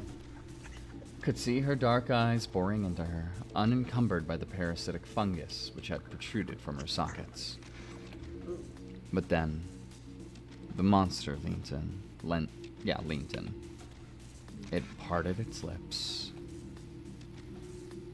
as it pressed its mouth against Ethel's own. The monster's breath smelt of mildew. It tasted like a tomb. That was fitting, then, given Ethel's mounting confidence that this would be where she would die. The monster would consume her, just like it had done to Isolde Delaney, to Chloe, who had gone missing all of those years ago, to all of the other girls Ethel knew had vanished deep in Oxbury's woods. Oh, okay. Lesbian mushroom. Well, yes, but like at first I was like, what do you mean it was like the girls showed up years ago? Because I was like, didn't Isolde just died like 6 months ago or something like that? And then I now remembered Chloe was mentioned before. Yeah. Like a parasite, the monster meant to devour her from the inside out, and there was nothing Ethel could do. She was too weak to fight it off. Ethel had always been weak. Ethel had been desperate for any crumbs of affection she could scrounge ever since Clementine had left her. Her parents had tried, Ethel supposed, but her father had always been too busy, her mother too self-absorbed. Their love had never been enough to satisfy Ethel. She'd always wanted more. She'd wanted... To be kissed. She had wanted... Had she really wanted this? There was no affection in the monster's kiss. It was instead an act of violence. The monster meant to impress itself upon Ethel, to remake her to its own desires, and there was nothing she could do about it. The monster might not have had a nose, not a real one, but it did have a tongue. Ew. Yeah. Well, Oh. I read ahead. Yeah, I did too. Ethel felt its tongue, a diseased lump of a thing, half rotted away, nudge against her own. and she gagged. Ugh. As She- one would. Yeah. She felt like she was going to be sick. Would it repel the monster, she wondered wearily, if she vomited more black sludge inside its mouth? Would it be disgusted enough by her poor conduct to draw away? I Or fear would she it- might be into that. Or would it keep on kissing her? Ethel didn't know, and neither did she want to find out. The kiss was unpleasant enough, rank and fetid, without adding the taste of vomit to the equation. Ugh. I'll take that as your moan, yeah, that works. Yeah, thanks. Sure. Ethel remembered vaguely, as the monster kissed her, the slice of cherry pie she had eaten earlier. The pie had looked appealing enough, but that was only at a glance. Ethel had known something was wrong the moment she had put it in her mouth. It had been moldy, flecks of bluish green scattered across the underside of the once immaculate crust, like some sort of illness. The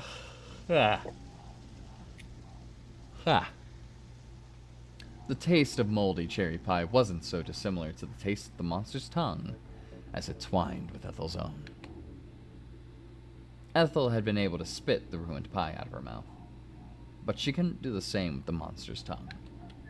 She couldn't twist away from it. She didn't have enough strength. It felt, with every kiss, that the monster was draining from her further, sapping of her strength, bit by bit, so her knees began to quake. The monster was kissing her more vigorously than anyone had before, almost as if to draw the breath clean out of her lungs. The monster was kissing her as though its very life depended on it. And perhaps it did. What was a fungus without its host? The monster needed Ethel to survive. That was why it was clinging to her. It needed her more than anybody else ever had. And that was kind of hot. Who had never bothered to understand her. Oh wait, it needed her more than her parents, who had never bothered to understand her. More than her brothers, who had treated Ethel like a stranger. Much, much more than Clementine, who had finished with her, though she had said that they would always stay together. Clementine had promised. And, at the time, Ethel had been naive enough to believe her. If only she hadn't cared so much. If only she hadn't wanted so badly to be wanted. But Ethel didn't have to worry about being wanted now. At least the monster wouldn't leave her. It couldn't. The monster needed Ethel more than she needed it. And, nauseating though the monster's kisses were, there was something almost appealing about this idea. Being wanted was nice, even if it would result in her own destruction. Clementine had destroyed her once already, shattering what little self-worth Ethel had possessed.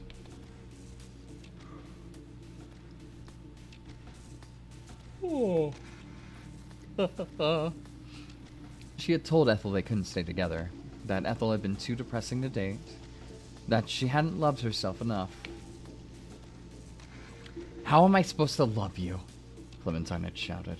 When you're always so negative. It's such a drag.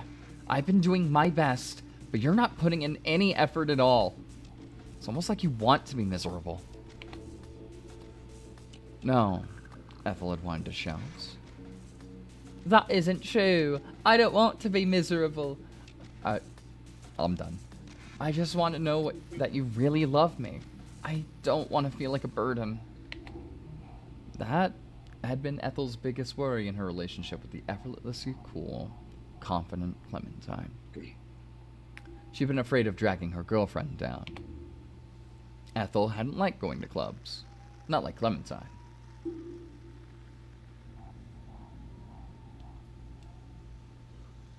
She hadn't liked drinking, and she'd always stood in a corner awkwardly whenever Clementine had invited her to parties.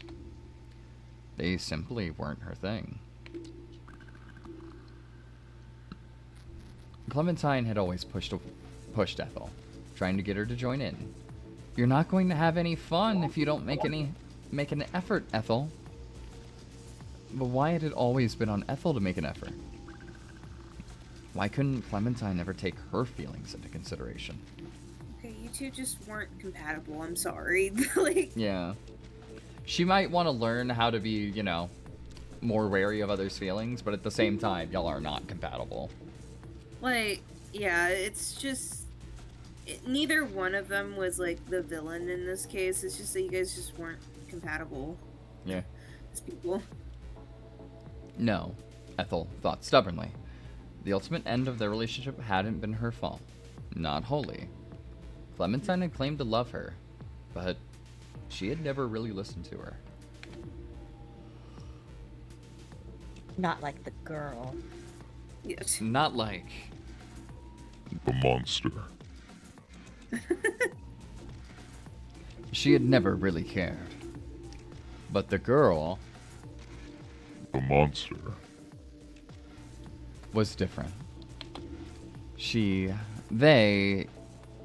did at least listen to her. It cared about her enough to try to console her, and even now, it was trying to make Ethel's wishes come true. It was giving her a place to belong. So what if the monster consumed her? Wasn't that what Ethel had always yearned for? Ethel would rather be subsumed by something that loved her than suffer the pain and the loneliness and the indignity of being abandoned. Girl, monster. You can have another girlfriend at some point in your life.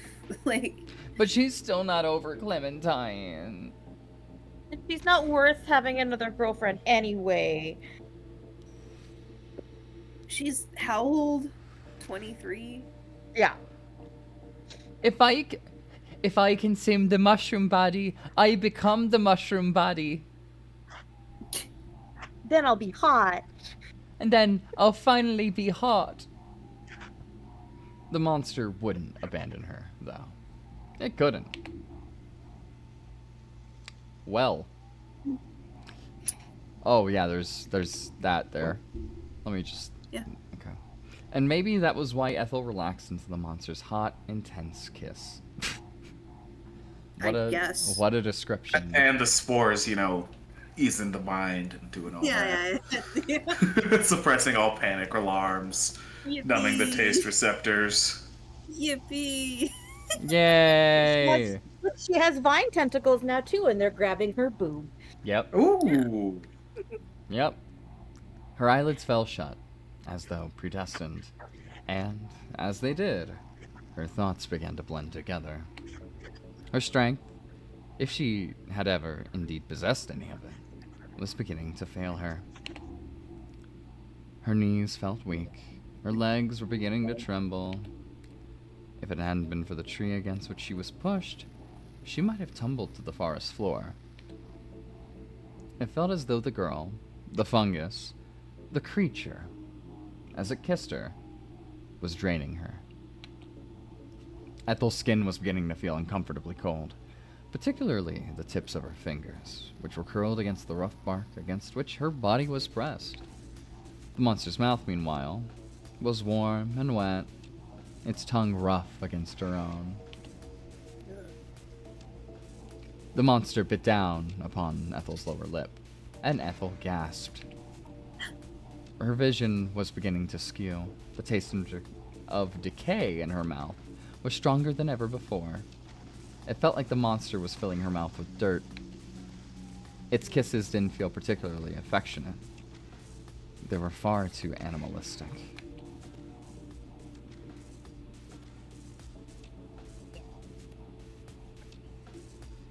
Oh, we cannot hear you, Shell. I'm gonna see if I can turn you up. Sorry. No, you're good. Yes. That's right. Oh, there you go. Ow. The monster spoke in a rasping voice, low and sinister, as Ethel shuddered against it. Surrender yourself to us. You might as well. Who else will love you after all but us? We are all there is. We are all that's. There's nowhere else to go. No. The monster leaned in once more to press its mouth, which was more like a maw. Yeah, we can see that. Against Ethel's neck. There. The monster bit, and there it suckled, its teeth, sharp as glass, scraping against Ethel's skin. So she squealed. That's my squeal. I'm sorry. No, you're fine. I was about to say, you don't have to make that noise, and then you made the noise, and I was like, well, here we are. There you go. Ow. Like a little mouse. Ethel felt the monster reaching for the hem of her skirt as it spoke. One hand, a dry, hard hand with sunken fingers, skinny as sticks, rocked up the long, dun-brown fabric which obscured Ethel's pinkish thighs. Then, that same hand was pressed between Ethel's thighs. It was against her, stroking insistently. We're just gonna keep moving. Let's just keep moving. Before, We're done here. with a pained gasp, courtesy of Ethel, one which the monster swallowed with a demanding, destructive kiss. It was inside her. Oh, wow. Ew. This wasn't the first time Ethel had done this, or had had this done to her. She and Clementine had experimented during the year they had been together.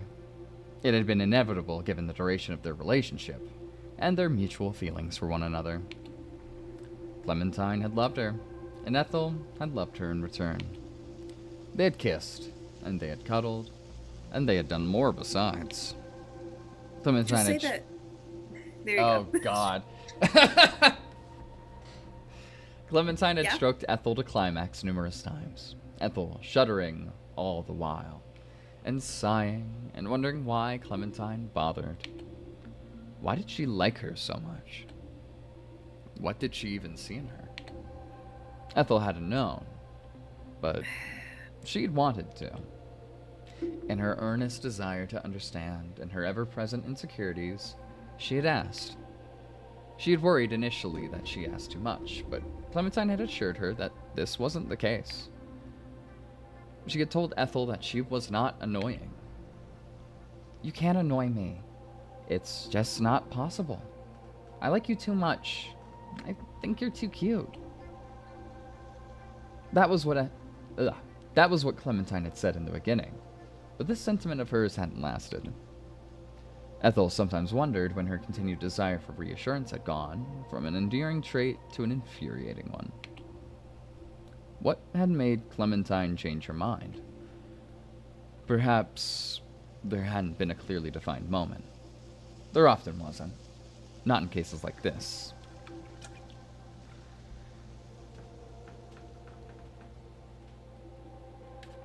Get some water down the hatch a bit. Get some water. Resentment. Oh, hold on. Jesus. Resentment. What I feel right now.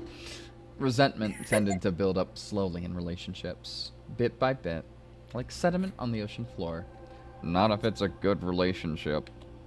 It often wasn't. Go ahead.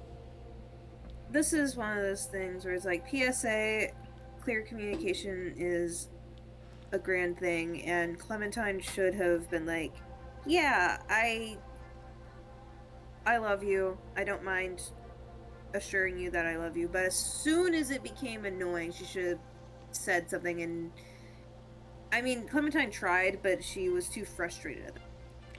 I will also say definitely would have broke up PS sooner, I feel. Yeah. They would have broken up sooner. Also, PSA, your insecurities, as much as it is nice to rely on others around you to support you in those, you still have to work on those yourself. Oh, yeah. Very much. You have to be the one who decides that you're worth being around.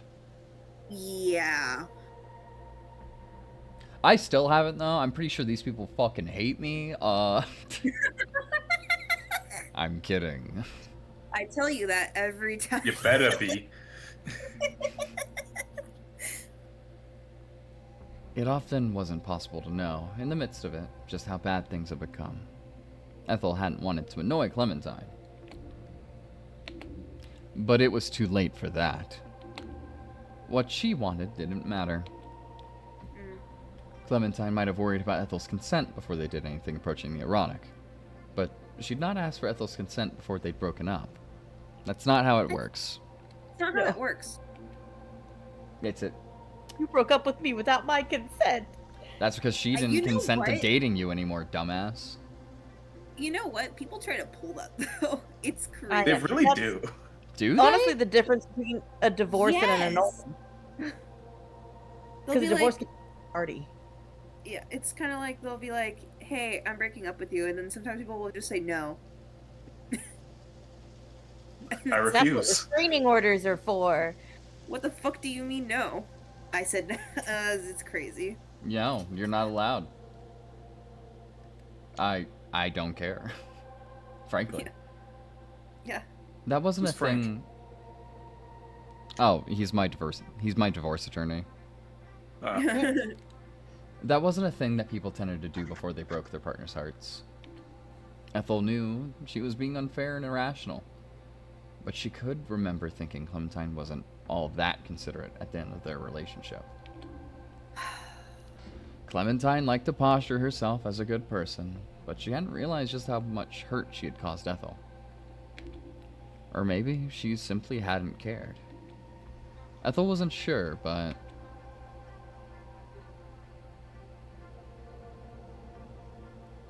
You don't have to worry about anything now.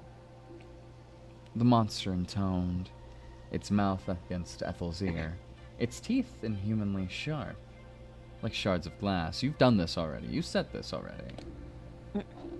You're with us, and we want us to stay together. We want to be with you for as long as your body can endure us. And unlike you humans with your empty promises, we really do mean it. The girl might have abandoned you, but we won't. We can't live without you. We need you, Ethel. So please, give yourself up to us. Ethel sighed as the monster pressed more kisses against her neck. Her throat, her collarbone. Any lesbian monster fuckers in the audience? No one? Okay. The monster... Wow. A straight monster fucker, but I don't think that counts. no. I will say, we went into this being like, yeah, this is a lesbian monster fucker visual novel. Yeah, Oh. we seemed oddly surprised when she started monster fucking. I Yeah. know, right? Oh god. Oh Nobody god, told me so there was gonna much. be monster fucking in my monster fucking book. Me reading 50 Shades of Grey, wondering why there's BDSM in it. I thought this was about painting. This is about painting. It's I thought this was about a colorblind painter. I didn't know. Man. So much to say about 50 Shades. I'm gonna hold off. Jesus. It's so bad. Can I write a It's book so about bad. a colorblind painter and call it 50 Shades of Grey? And just Call it confuse the 50 shit out of- Shades. What makes it substantially? Would Oh, also be oh. Twilight fan fiction that went too far. I mean, which isn't hard. Yeah. Make it like 50 Shades of Black or 50 Shades of White. Ba-bing, We'll do ba-boom. 50 Shades of Grey, but spelled the other way. Ah, There you go. I will say, what's her face is so so gun ho about suing people. I don't think that would fly. Yeah, no, Oh, that's why I'm litigious. Yeah. trying to be say alternate for ones. Yeah. You could literally just call it a shade of gray. That's true. Yeah. Ethel sighed as the monster pressed more kisses against her neck, her throat, her collarbone, her pussy, and her crack.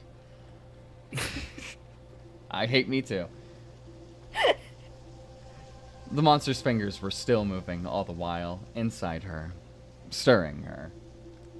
Ethel could hear the damp, slick sounds of her own sex, and she whimpered from it. I'm in hell.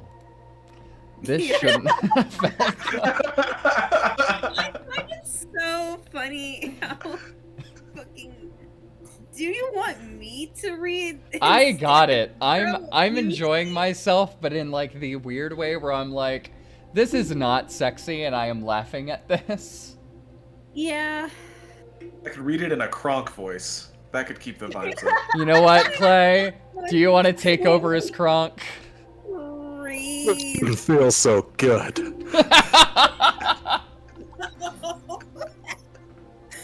Oh man. Sorry to the creator. This has been great. To be fair, this has been great so far. I actually do like this ending because it's been very creepy and actually been genuinely terrifying. He just had to It's say it in just- as deadpan a tone as possible. It's just very. It's a lot. Not intense. It's just a lot. You know what I It mean? is- It's one of those things of, with erotica where you don't want to go too far with the description because then it stops being sexy at a point. I don't know. I think at the Kronk voice, it could get sexy again. Oh yeah, yeah. Clay, do you want to? Something wrong about this. Something raw and visceral. You know what this reminds me of? What is it, Because we were Bailey? talking about 50 Shades of Grey. Who was the? God, there's some like. Gilbert Gottfried? Yes. Gilbert Godfrey. Read 50 Shades of Grey like excerpts from it.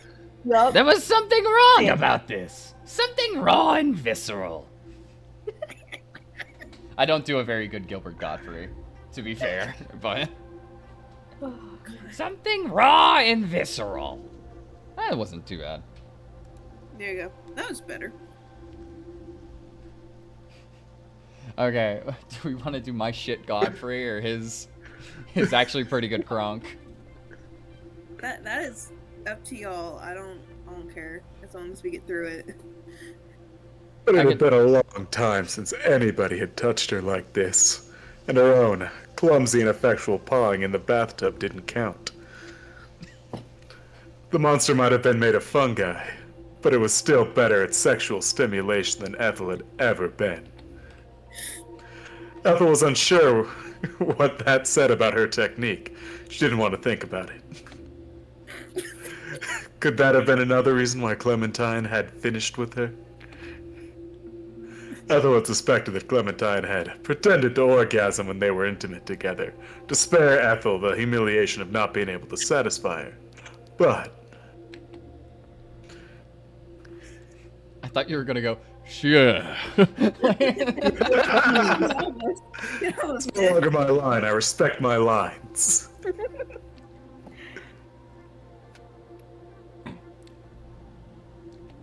I already shushed. Yeah, I figured you did. I just didn't hear it. Perhaps knowing what Ethel was thinking, leaned in, then brushed the stump of its nigh-on, non-existent nose against Ethel's. I can't believe I've been demoted to cameraman. Yeah, there you go.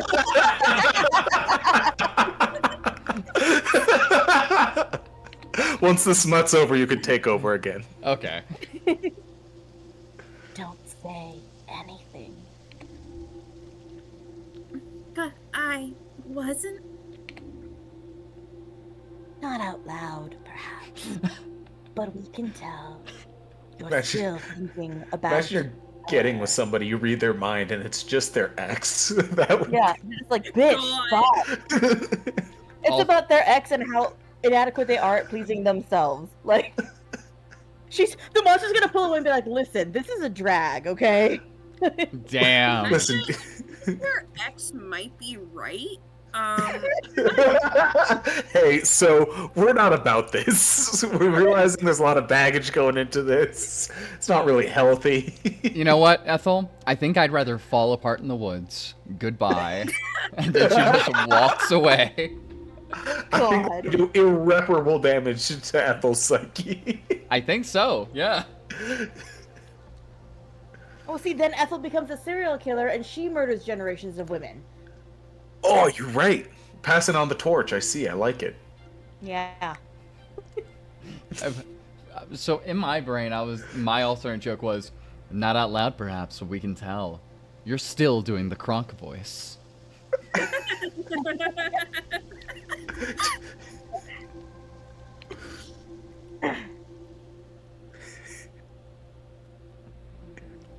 What?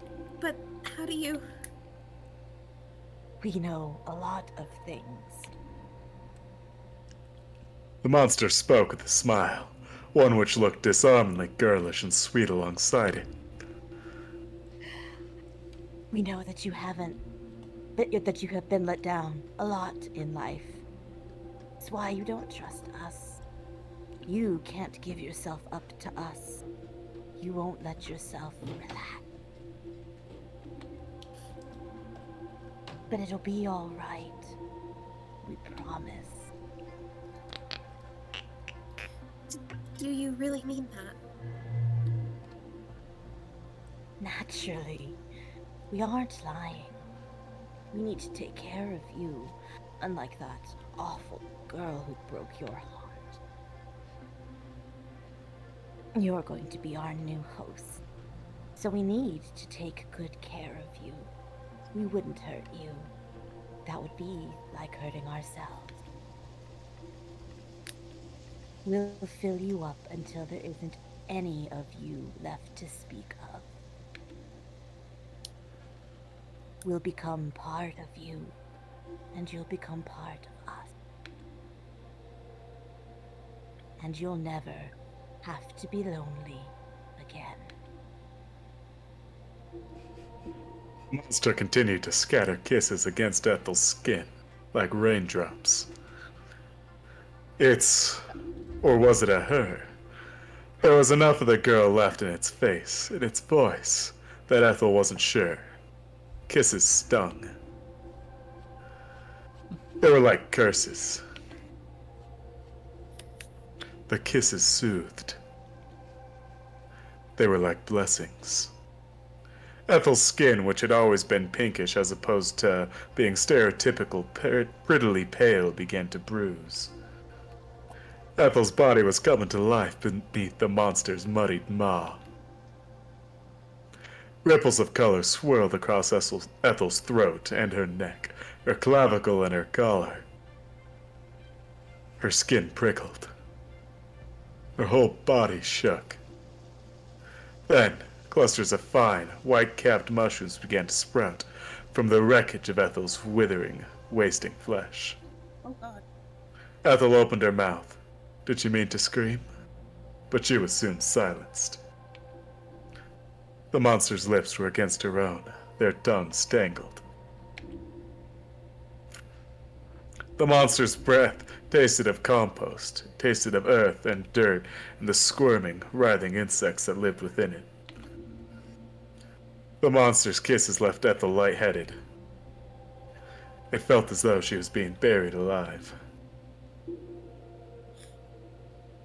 Ethel was entombed in the darkness, entrapped as the monster's kisses continued over and over. Ethel could no longer breathe, so she didn't bother. The girl monster had begun to worm its way inside her, just as she'd promised, their bodies becoming one. Ethel's thoughts blurred together. She didn't know what she was doing, nor what was happening, which might have been why she cleaved before the monster's caresses. What was the point in trying to push the monster away? It would have its way with her regardless. It was a fungus. It fed on death and decay, things which humans tended to fear. How could Ethel ever hope to overwhelm a creature like that? She was too much of a human. She was weak and fragile, too scared of death to fight against it. She couldn't avoid it. All she could do was accept it. Oh, Ethel.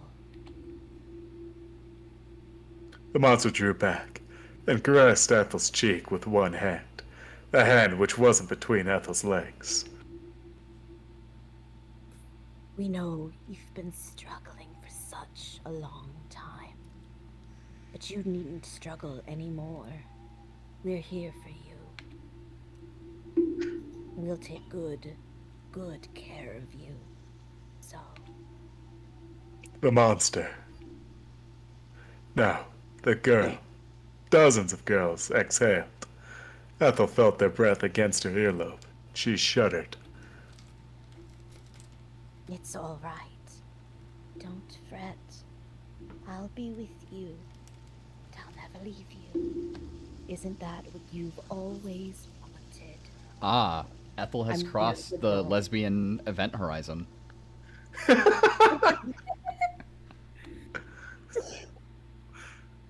Was this what Ethel had always wanted? Ethel didn't know. She didn't have the words to express her feelings, but even if she had possessed the words, she wouldn't have been able to speak them. She couldn't talk anymore.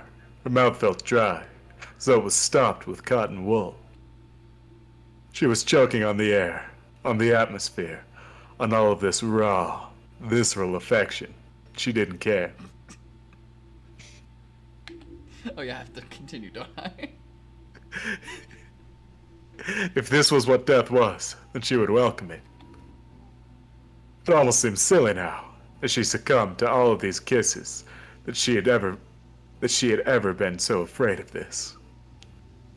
Why was she worried about death when she had always been petrified of being alive? It was life which was difficult. The waking up, the getting dressed, the long, gray days of nothingness which stretched for infinity. There was little she enjoyed in life, and the few things she loved had been bad for her. First, it had been the violin.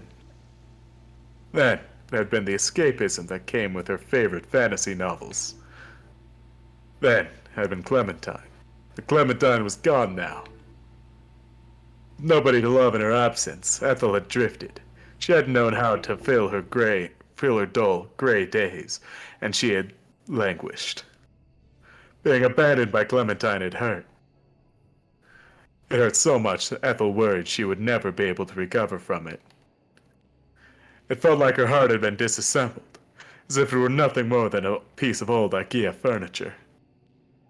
She had fallen apart. But the girl, who was many girls in one, was putting her back together. These fiercest kisses were painful, but that was only in the physical sense, and there was something oddly reassuring about them. It was nice to know that Ethel wasn't the architect of her own downfall. She was innocent and unsullied, a victim in the face of the girl's wicked misdeeds, and there was something soothing about being a victim. Ethel thought she could finally understand why the heroines in old romance novels from the 70s and 80s were such insipid creatures, so weak-willed and wimpy, who were so prone to swooning. Ethel had always looked down her nose at such stories. She thought them silly. But now she was beginning to reassess her opinion. She didn't want to be powerful, and neither did she want to be important. I'm not the only one! I'm not the only one! Let's say it struck. Yawning cursorily. Most of the time, she didn't even want to be alive. She would far rather disappear. In that sense, there was something alluring about being a victim. Victims didn't do. They had things done to them. They didn't have to worry. So Ethel let go of her thoughts. They would only get in the way. She would surrender her mind up to these decaying girls, this immutable monster, just like she had already surrendered her body. Slowly, they were becoming one. Ethel was the girl, and the girl was Ethel. Ethel no longer knew where she stopped and where the girl began. She was beginning to be consumed. Oh, that's my bad. Bit by bit, and Ethel no longer cared to fight against her. Perhaps the monster had been right. Perhaps this was what she'd wanted. She did want to be loved after Clementine had left her. Not necessarily. She didn't think she deserved it. She had never thought that she deserved it. Wasn't that why Clementine had left her to begin with? Instead, she wanted to be obliterated. Fungus of the woods, would you please obliterate this lesbian? Also, I am losing the Kronk voice into something else, and I don't know what it is. She wanted to cease to be. Suicide by human intelligence level fungus monster is a choice. Yeah, no, this is your fault. You're not innocent, honey. You chose to see her 3 days in a row. Yeah. Yeah? That was your own damn fault. You should have wore a damn jacket. You should have wore a damn jacket. There would have been too many layers for her. She'd have left you alone. Yeah, she do just be wearing a skirt out here, huh? Like, I'm not saying, you know, women can't wear what they want. Like, don't get me wrong. Girls can wear what they want, right? But also, hold on, When you say right, like you're confirming it with us, like, wait, is this the correct thing? Can women wear what they want? Hold up. something weird is happening with the... Oh, man. Oh, no. I'll have to look at the VOD later. Oh, what's been happening then? Time. No, it's showing as a black screen on the OBS. Oh. Oh shit. That would suck. It's just the Kronk voice in the darkness. Sorry, VOD watchers. You'll have to play the game alongside. With these sultry tones. She wanted to cease to be. Oh. Hey, I know you're flicking your bean right now. Stop it! Stop it. Stop it. She wanted to cease to be. And if this girl monster was willing to do that for her, wasn't that the same as loving her? That's right. You're doing so well. Me out in the woods with the girls. With the girls. Yeah, this is a different meaning of hanging out in the woods with the girls. Girls' night. Well, from my understanding, most of the time, if you go to the woods with a bunch of girls, it usually ends up with lesbian cannibalism, is from what I hear. Oh. Yeah, taking eating each other out I've to a been whole doing different camping level. That's wrong. not what I thought this was. I haven't watched Yellow Jackets, but I assume that's what the show is about. The show's weird. I love it, but it's weird. I don't think I want to watch it because I rather think of it just like that. There's no book club? That was honestly the best part of that season.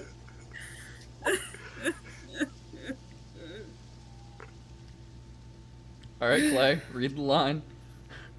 Symphony of girls murmured, a symphony of overlapping voices, as their fingers rubbed against Ethel, rubbing inside of her.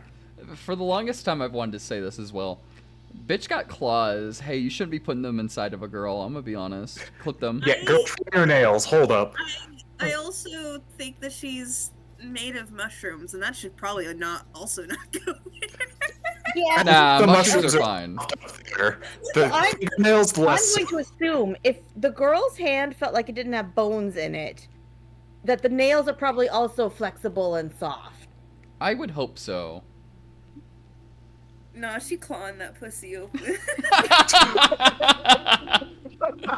You heard it here first, everyone.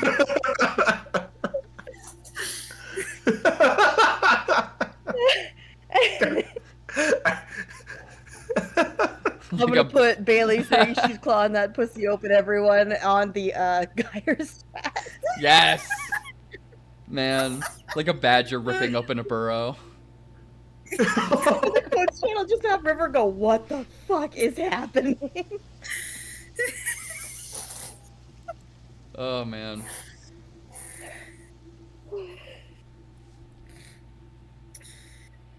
Oh, God. Just a little more. Let's keep going. We'll make you feel so good, you forget everything. When we're through with you, you won't remember all of your regrets. You won't remember your mistakes. You won't need to. We'll do the remembering for you, which means we'll do all of the hurting for you too. We'll do the hunting as well. I did almost say hunting, yeah. We'll do the hunt as well. We'll get you a date for whenever your body collapses. You too will ravenously tear open pussy someday. Problem is, her previous host was good at singing. We all know Ethel's not good at violin, so how are we going to attract more? She's she's gonna awkwardly trip and fall in front of a girl. And she's gonna feel so bad for this poor wet puppy. I know what you mean, Shell, but I just imagine the anime trip and the with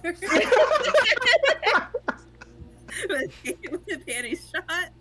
Oh God. The Just sequel like to this that. is actually a schoolgirl sim, where Ethel is just... Oh. You'll never have to feel pain again. We'll take it all away. We'll become one. And then we'll always be together. Yes, Ethel thought, with a breathy gasp. These girls would take everything away. They would take her history, assume her face. They would inhabit her body, spores filling her lungs, her head, and her heart. They would live Ethel's life for her, and Ethel would. She would disappear. Hey guys, I think she's about to climax. Yeah, I was gonna say, you know what? Kind of wild that as part of this fungus system's way of reproduction is that they have to make their new host climax. Oh, they I don't guess. have to, it's just a courtesy. No, because well, no, I'm just saying that scene, like the whole "oh, you gotta let go" Yeah. thing, very much, Yeah, this is definitely like this is smut. Like this is smut right here. But also like I guess you could explain it away as they've already infected her they've already infected her orally. Yeah. Now they are trying to infect her in the other warm wet spot. Sexually. Mucosal membranes, fantastic for fungal growth. Yeah, women know about that more than anybody. Actually, Ethel's been battling a really bad yeast infection and she's been taking medicine for it, and the mushroom girl just withers and dies. She's like, why am I not infecting? What's going on? Wait. Oh, No. I was gonna actually say, good thing Ethel doesn't go to a therapist and isn't on SSRIs, or else she would never climax, and this would just go on for a couple more hours. God.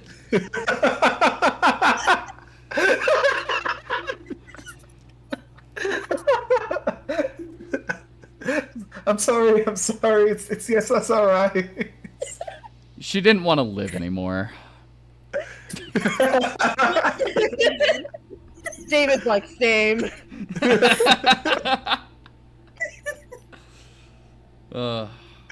She didn't want to live anymore. She hadn't wanted to live in a while. Why not submit herself to these girls? A collective of consciousness would probably do a better job of being Ethel than Ethel herself ever had. The Ethel Council. Quick, we have to make a decision. Ethel Council has decided to kill you, actually. Ethel's back arched. Her body seemed to fall apart, to bust, to bloom, to blossom anew. To bust. Yeah. To bust. Her heart hammered. Then her mind contracted. Soon after, her pussy did too. It collapsed, and everything fell apart. Well, and that's how she dies. Yes, the climax. The climax for Ethel. Ethel's climax. Wait, is that Ethel with mushrooms? Yes. Climax? Yep, that's Ethel with mushrooms. Ah. You did a Well, good there job, we go, Mossy guys. Massey. Yeah. Oh yeah, the background art was great. Great job, Bismuth and Yeah. Kill Yeah. Chips. Sky to blue. Sleep Agents killed it. Oh yeah, no. Damn, the music is so good in this game. The music was fantastic. Yeah.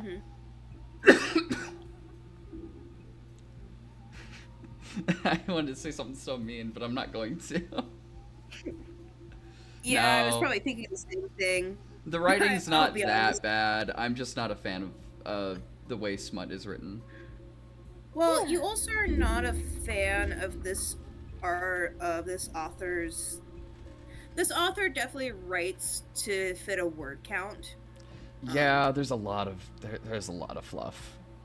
Yeah. There's a lot of fluff. It is very indulgent in a way where, I feel like works if you're somebody who wants to read something very indulgent. But I think at a certain point it gets a little toothache-y.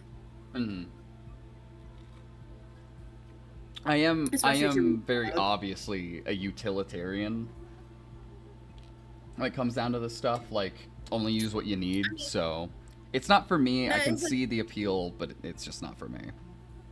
It is very novel, or and some visual novels just don't lend themselves read aloud. I think we did a good job with this, but I will say it is wordier than I would. Anyways, I think we were pretty funny.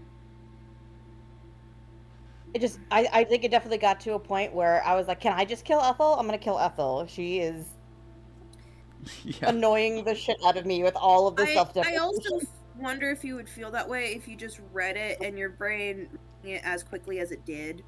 It doesn't Yeah, linger I on don't know. it as long as it does for somebody to read aloud. You know. I think that's fair. It still seemed repetitive with the self-deprecation, though. Like, I feel Yeah. like even It if was I was very reading it repetitive. fast, it would still get to, like, okay, I've read this 10 times now. Again, I do think this author, not to like excuse her, because I do think a lot of fat could have been trimmed here. I think she kind of writes for a word count, and I think that kind of hurts her Yeah. work. Ethel Briggs was no longer Ethel Briggs. In the deep, dark woods where few in Oxbury dared to tread, a curious transformation had taken place. The girl, who had really been a collection of girls, or perhaps they had been a monster, had taken Ethel inside of them, and them inside of her. Or perhaps it was Ethel who had taken all of these girls inside her? She took them all right. It was impossible to tell. One thing was certain, however. Or there had once been two, there was now one. The discarded shell of the monster's former host, the dark-haired, dark-eyed Isolde Delaney, lay strewn upon the forest floor, like a pile of unwanted kindling. Isolde's body no longer looked like Isolde's body. It had undergone a curious sort of metamorphosis once it had been abandoned. Her discarded carcass lay, curled up like a shed chrysalis, a cocoon. Mushrooms had begun to sprout from her remnants, pushing upwards like sunflowers as if to greet the moon which hung above the treetops. As for Ethel, meanwhile, her body too was beginning to change. Her skin rippled as she took the monster, and its many, many consciousnesses inside her. A flood of voices filled her head, a torrent of girls past who had been similarly subsumed. Ethel thought perhaps that she could hear the dulcet tones of Isolde Delaney, who had once been a good singer. But surely that was impossible. Ethel had never heard Isolde speak, not the real Isolde at least. She'd only heard a phantom of her, animated by the shared consciousness of the creature which now dwelt within her. Ethel had never known the real Isolde. But perhaps the real Isolde, whatever that entailed, existed still, within the monster, the creature, the mess of girls and souls, all tangled together. Was the monster really a girl? Ethel wasn't sure. Yet she felt she had shed her own girlhood somehow, in allowing the monster to subsume her. It wasn't just the monster which Ethel had taken inside of her. She had taken what remains of Isolde. Yeah, chuckle. It's funny. The remained of Isolde, too. And Chloe, and Lucy, and Susan, and all of the other girls who had gone missing in Oxbury in the past. They were still alive, though their hearts no longer beat, their consciousnesses entwined with that of their hosts. They had become something more than themselves. And, in shedding their own bodies, they had been permitted to live on, for perpetuity. Just like a fungus. Ethel, too, had shed her sense of self, just as the monster had discarded the mushroom-riddled carcass of the dearly departed Isolde. Ethel's body was no longer her own, but, by the same token, it felt more like hers than it had ever done before. Perhaps there was no Ethel anymore. Her very being was being buffeted, her fragile sense of self tossed to and fro, like a ship out at sea. But Ethel felt no particular loss at this. She felt no grief. She wasn't sad. Why should she be? She had finally found somewhere she belonged. She was no longer a she in the singular, was no longer a sad, lonely individual. She was. No. They were Legion. They would always be together. And, as the body, which had once been Ethel's, rippled and distorted, as it took in more voices and existences and consciousnesses than it had ever before possessed, its lips curved into a smile.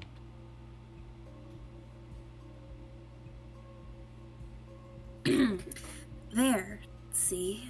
Isn't that what you wanted? The monster crooned to Ethel in her voice. Or perhaps Ethel was simply speaking to herself? Deep within the woods, where the fronds of the moon's light struggled to reach. We told you it wouldn't hurt. It isn't even like going to sleep. It's like being reborn.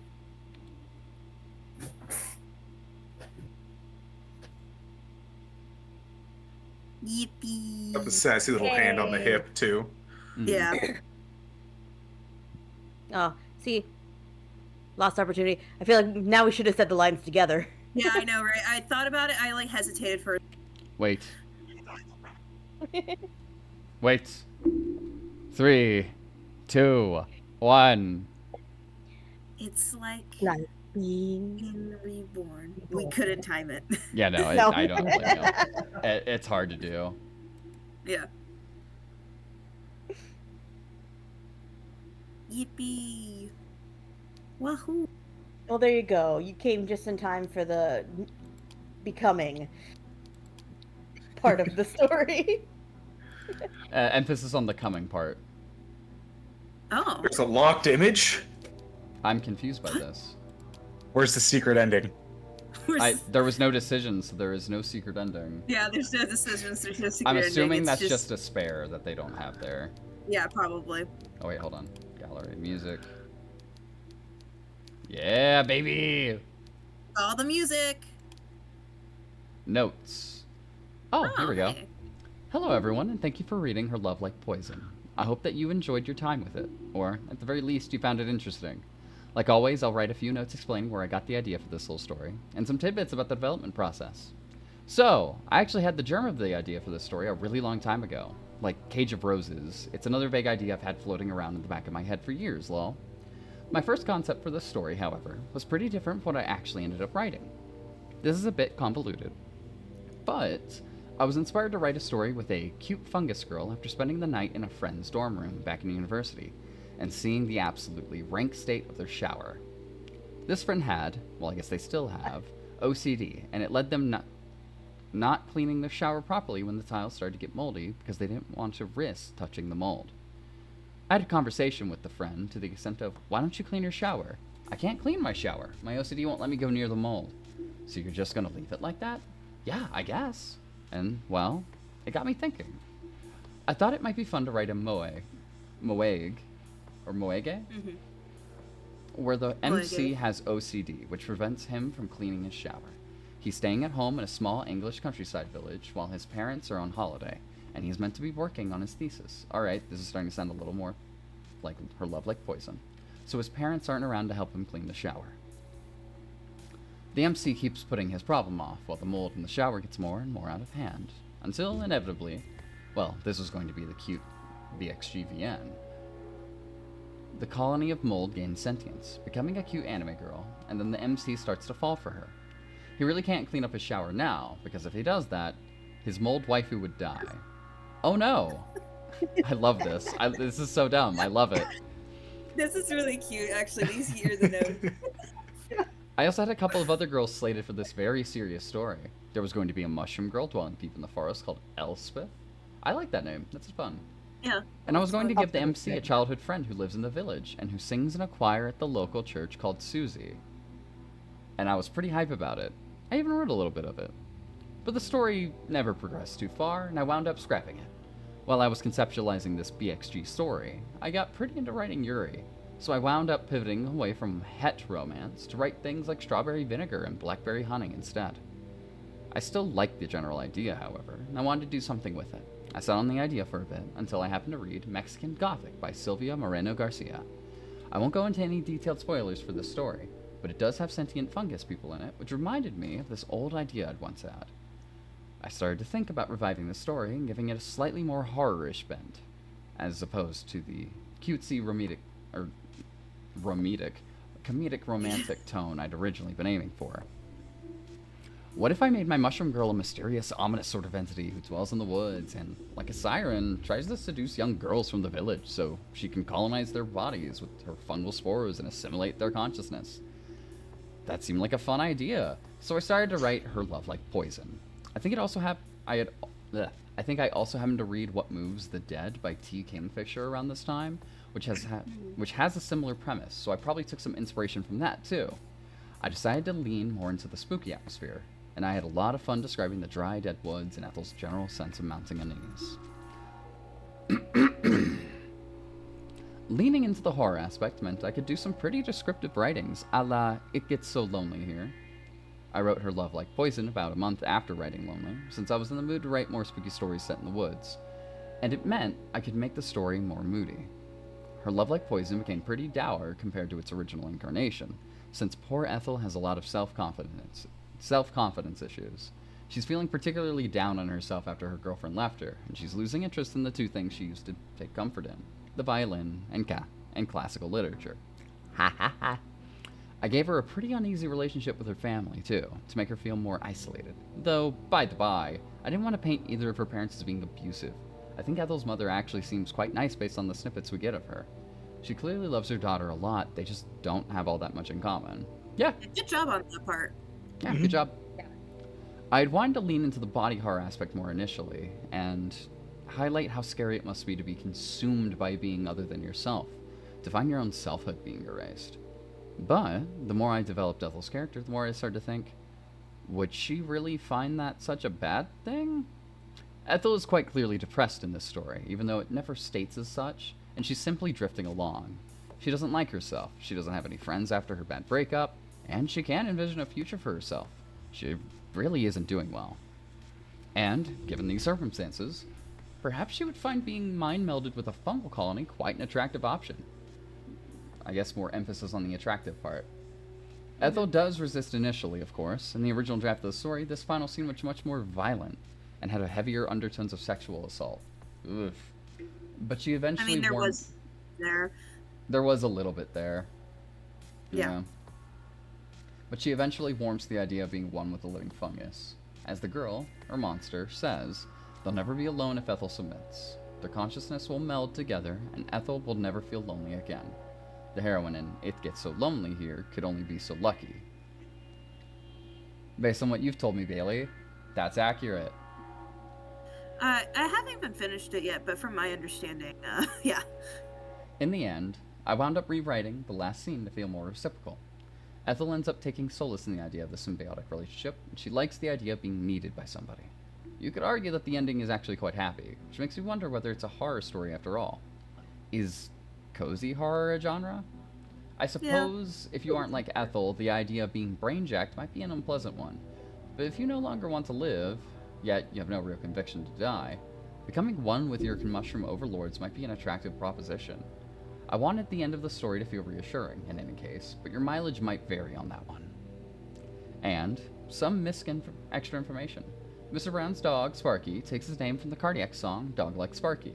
The girl's initial appearance in the church was a carryover from my original version of the story. I planned for the MC to spend a lot of time in the church on Susie's route, listening to her rehearse for an upcoming Christmas concert.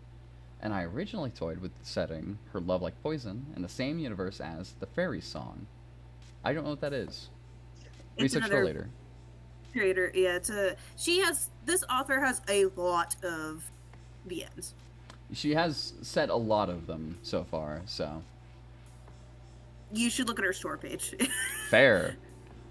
Oxbury was originally Fen Chapel, and the boy at the corner shop who bags Ethel's pizza was a cameo of my goth boy Abel from In Fair Spirits. I decided to do away with this idea and set her Love Like Poison in its own self-contained world. But I still imagine that spriteless shopkeeper looking like Abel. Maybe he's an Abel from another universe. Maybe. In any case, I hope you found some enjoyment in this story. It's pretty short, so much so I did initially consider releasing it for free, but I hope the general atmosphere, the pretty art, made up for it. Also, as an aside, part of me still wants to write that Mushroom Girl Moege? Yeah. Whatever. Moege. Yeah. Maybe someday. Yeah. Abby X. Well, thank you, Abby. Thank you, Abby. I will say, in case you ever do see this, release the soundtrack. I would actually just download the soundtrack for this. The soundtrack fucks super hard, even if it's like an extra $2 or so. It's pretty I'd let the soundtrack assimilate me. But yeah. I like this. I think. Yeah. Hold on. Okay, yeah, it's just that. Addendum? Oh, addendum. Is that the last scene? Oh. We got more. Ethel was drifting. Her consciousness was coming undone, slowly unspooling around her like silk. She blinked, yet she couldn't see anything. She tried to strain her ears, but she couldn't hear anything. She was trapped in the darkness, sinking deeper and deeper and deeper.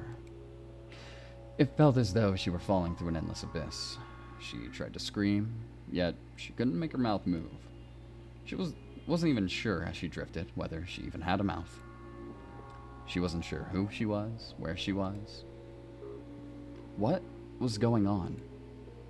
She glanced about her surroundings with sightless eyes, her mouth unmoving, her pale fingers motionless. Her memories felt very fragmented, just like the crazy images conjured up by a kaleidoscope. She still retained vestiges of memories, however, faint, fleeting moments which shone in her mind's eye like broken glass. She could remember tramping through the forest, depressing the tall grass beneath her soles. She could remember her heart thudding in the base of her throat. Could remember the boughs of the trees creaking mournfully about her in the cold wind. She remembered reaching St. Catherine's, then looking about with wide eyes, searching for her mysterious confidant. She had been looking for the girl. Yes, Ethel could remember her now. She could recall her short dark hair cut into a bob, her pale green summer dress, which had seemed an oddly flimsy thing to wear when wandering about in the woods in the dark. She remembered how the girl had looked at her, how she had held her. She remembered how the girl had kissed her. It had felt good, Ethel could recall, cleaving to the girl's kisses, giving herself up to her insistent mouth. She'd let the girl lead her deep into the forest, and then Ethel's thoughts became very jumbled indeed. She had vague recollections of the girl being more than a girl, of the girl being some sort of monster. She had pushed Ethel against a tree, and then... What happened then? Why couldn't she remember?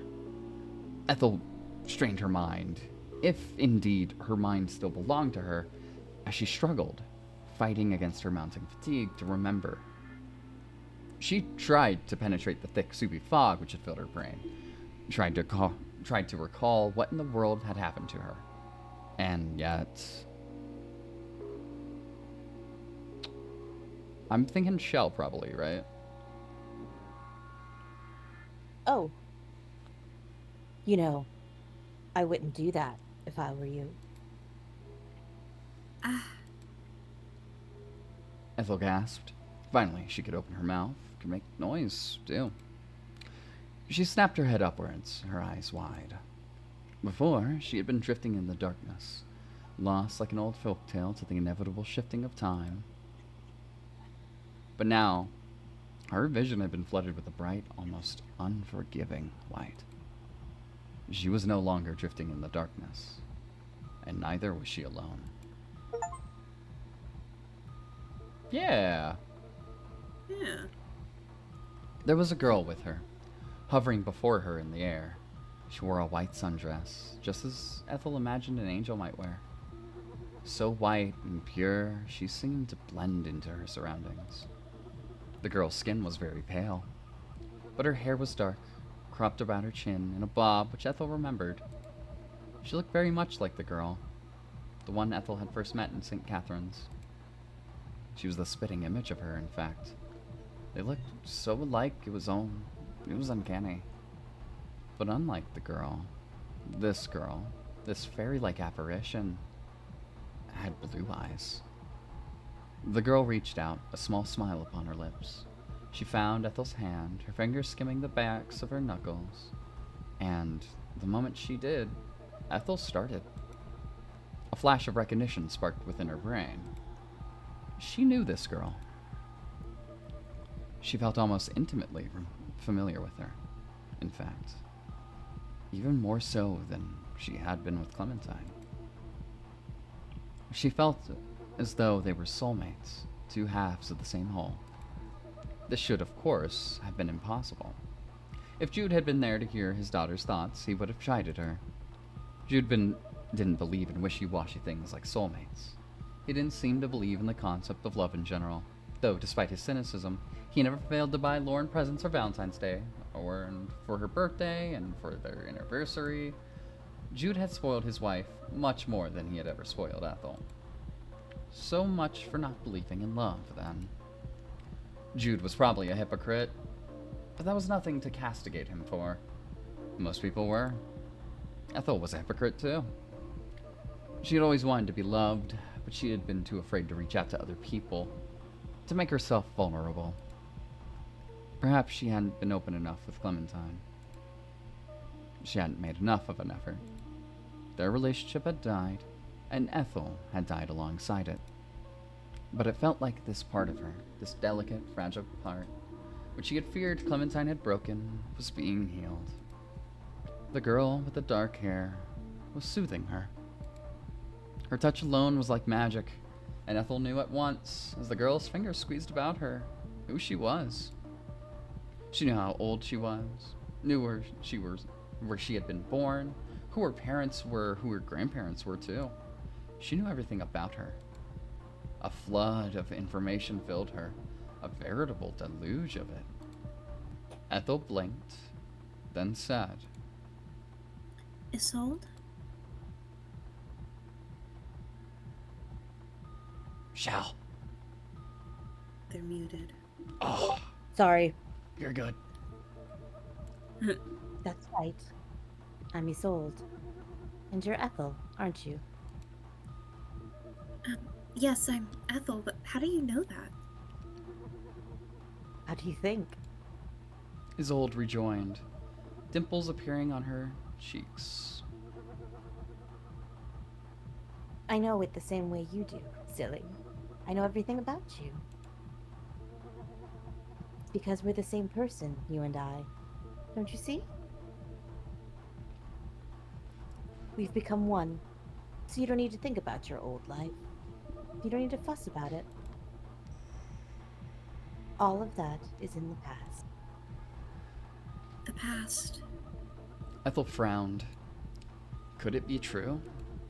Could her stress about her thesis, her heartbreak over the breakup, her worries that nobody understood her, and she would die all alone, be a thing of the past? It seemed too good to be true. Was this some sort of dream? Ethel blinked, but the girl before her did not disappear. Isolde Delaney was still there, in that pale white dress of hers, shining, just like the moon's light. She was smiling. Little fucking cat grin. Mm-hmm. Isolde had gone missing from Oxbury almost 3 years prior. She had wandered into the woods, or so sources said, and she had never been found. Her disappearance remained a mystery, even until this day. But it was no longer a mystery to Ethel. She knew where Isolde was. She had found her. But she was somewhere ordinary humans could not visit. She was drifting, like Ethel, as if in a dream. Perhaps they could no longer interact with the outside world, not as they once had. But did that really matter? Ethel was still alive, and so was Isolde. They were together, and they weren't the only ones. There were other girls too, drifting inside this strange white world where no natural light could reach. Ethel could see these girls now, could see them flocking about her, their white dresses fluttering like curious pigeons in the park. She knew all their names, though she had never seen them before. She knew all about them too, knew of their past fears and their regrets and their deepest dreams. That girl with the blonde hair was Chloe, and the girl with the pigtails was Lucy. The girl with the long, straight hair was Susan, and the redhead with all the freckles, she was Dawn. There were so many girls drifting about in this pure white world. Ethel struggled to count them all. Not that she needed to. She knew who they were instinctively, just as they knew her. They crowded about her, all of them smiling, all overjoyed to see her. "It's nice to meet you, Ethel. Isn't that a bit of an old-fashioned name? And I thought mine was bad. Ermengarde." Ermengarde, okay. I love that. Damn, Ermengarde. Clay, take a girl. Yours is bad. You've no right to make fun of Ethel. And who said I was making fun of her? I was just stating a fact. Bales. All right. Let's not argue. That's right. There's no point. We'd just be arguing with ourselves. Speak for yourself. I still remember who I am, even if you all don't. But I guess this isn't so bad, really. Lucy be like, I'm built different in this hive mind. I believe this is Yeah, this. Yeah. Oh, Lucy, you always have to be so contrarian. I think she just likes being difficult. She did give our host the most trouble, didn't she? She tried to resist. She tried to resist, but it all worked out in the end. Bales? Or not Bales, Shell. Well, of course it did. That's how it always is. And it's how it should be, too. Don't you see, Ethel? Isolde looked back at Ethel. She smiled at her, their fingers entwined. Then, her palms pressed flush against Ethel's own. She said, "This is what it means to be happy." Happy. Ethel repeated, her voice little more than a murmur. Was she happy? She wasn't sure, but she couldn't deny she was a good deal happier like this. surrounded by all these girls, and she had been with Clementine. Clementine's love had once been enough to sustain Ethel, but now it seemed woefully inadequate, almost laughably so. Clementine had been just one girl after all. She had only been able to love Ethel so much. Her love had been finite. She had promised they would stay together, but she had gone back on her word. Her love had run out. But here, in this white world, Ethel knew she would never need to worry about that. She was with these girls, Isolde and Lucy and Susan and Chloe and Ermengarde and Heather and Dawn and Ashley, and they were with her. They couldn't survive without each other. Their thoughts twined together like a braid. It was impossible to say, really, where Ethel's thoughts ended and their own began. Their thoughts ran together like oil pastels. Their thoughts and feelings were as one, their hearts beating in perfect harmony. They were not disparate girls, isolated by their own biology. They're immutable, inviolable bodies. They had come together in a way that nobody could, not even the most devoted of lovers. They would, like the girl had said, always be together. Not several girls, but one girl. They were one being. And maybe this is what she had wanted after all. Nobody would ever be able to get tired of her now. Not like Clementine had. She had finally found a place where she belonged. Yippee. That was cute. Yeah. Closure. Well, that was her love like poison. We've already given our thoughts on this. So, have a good night. Good night, y'all. Good night. Good night.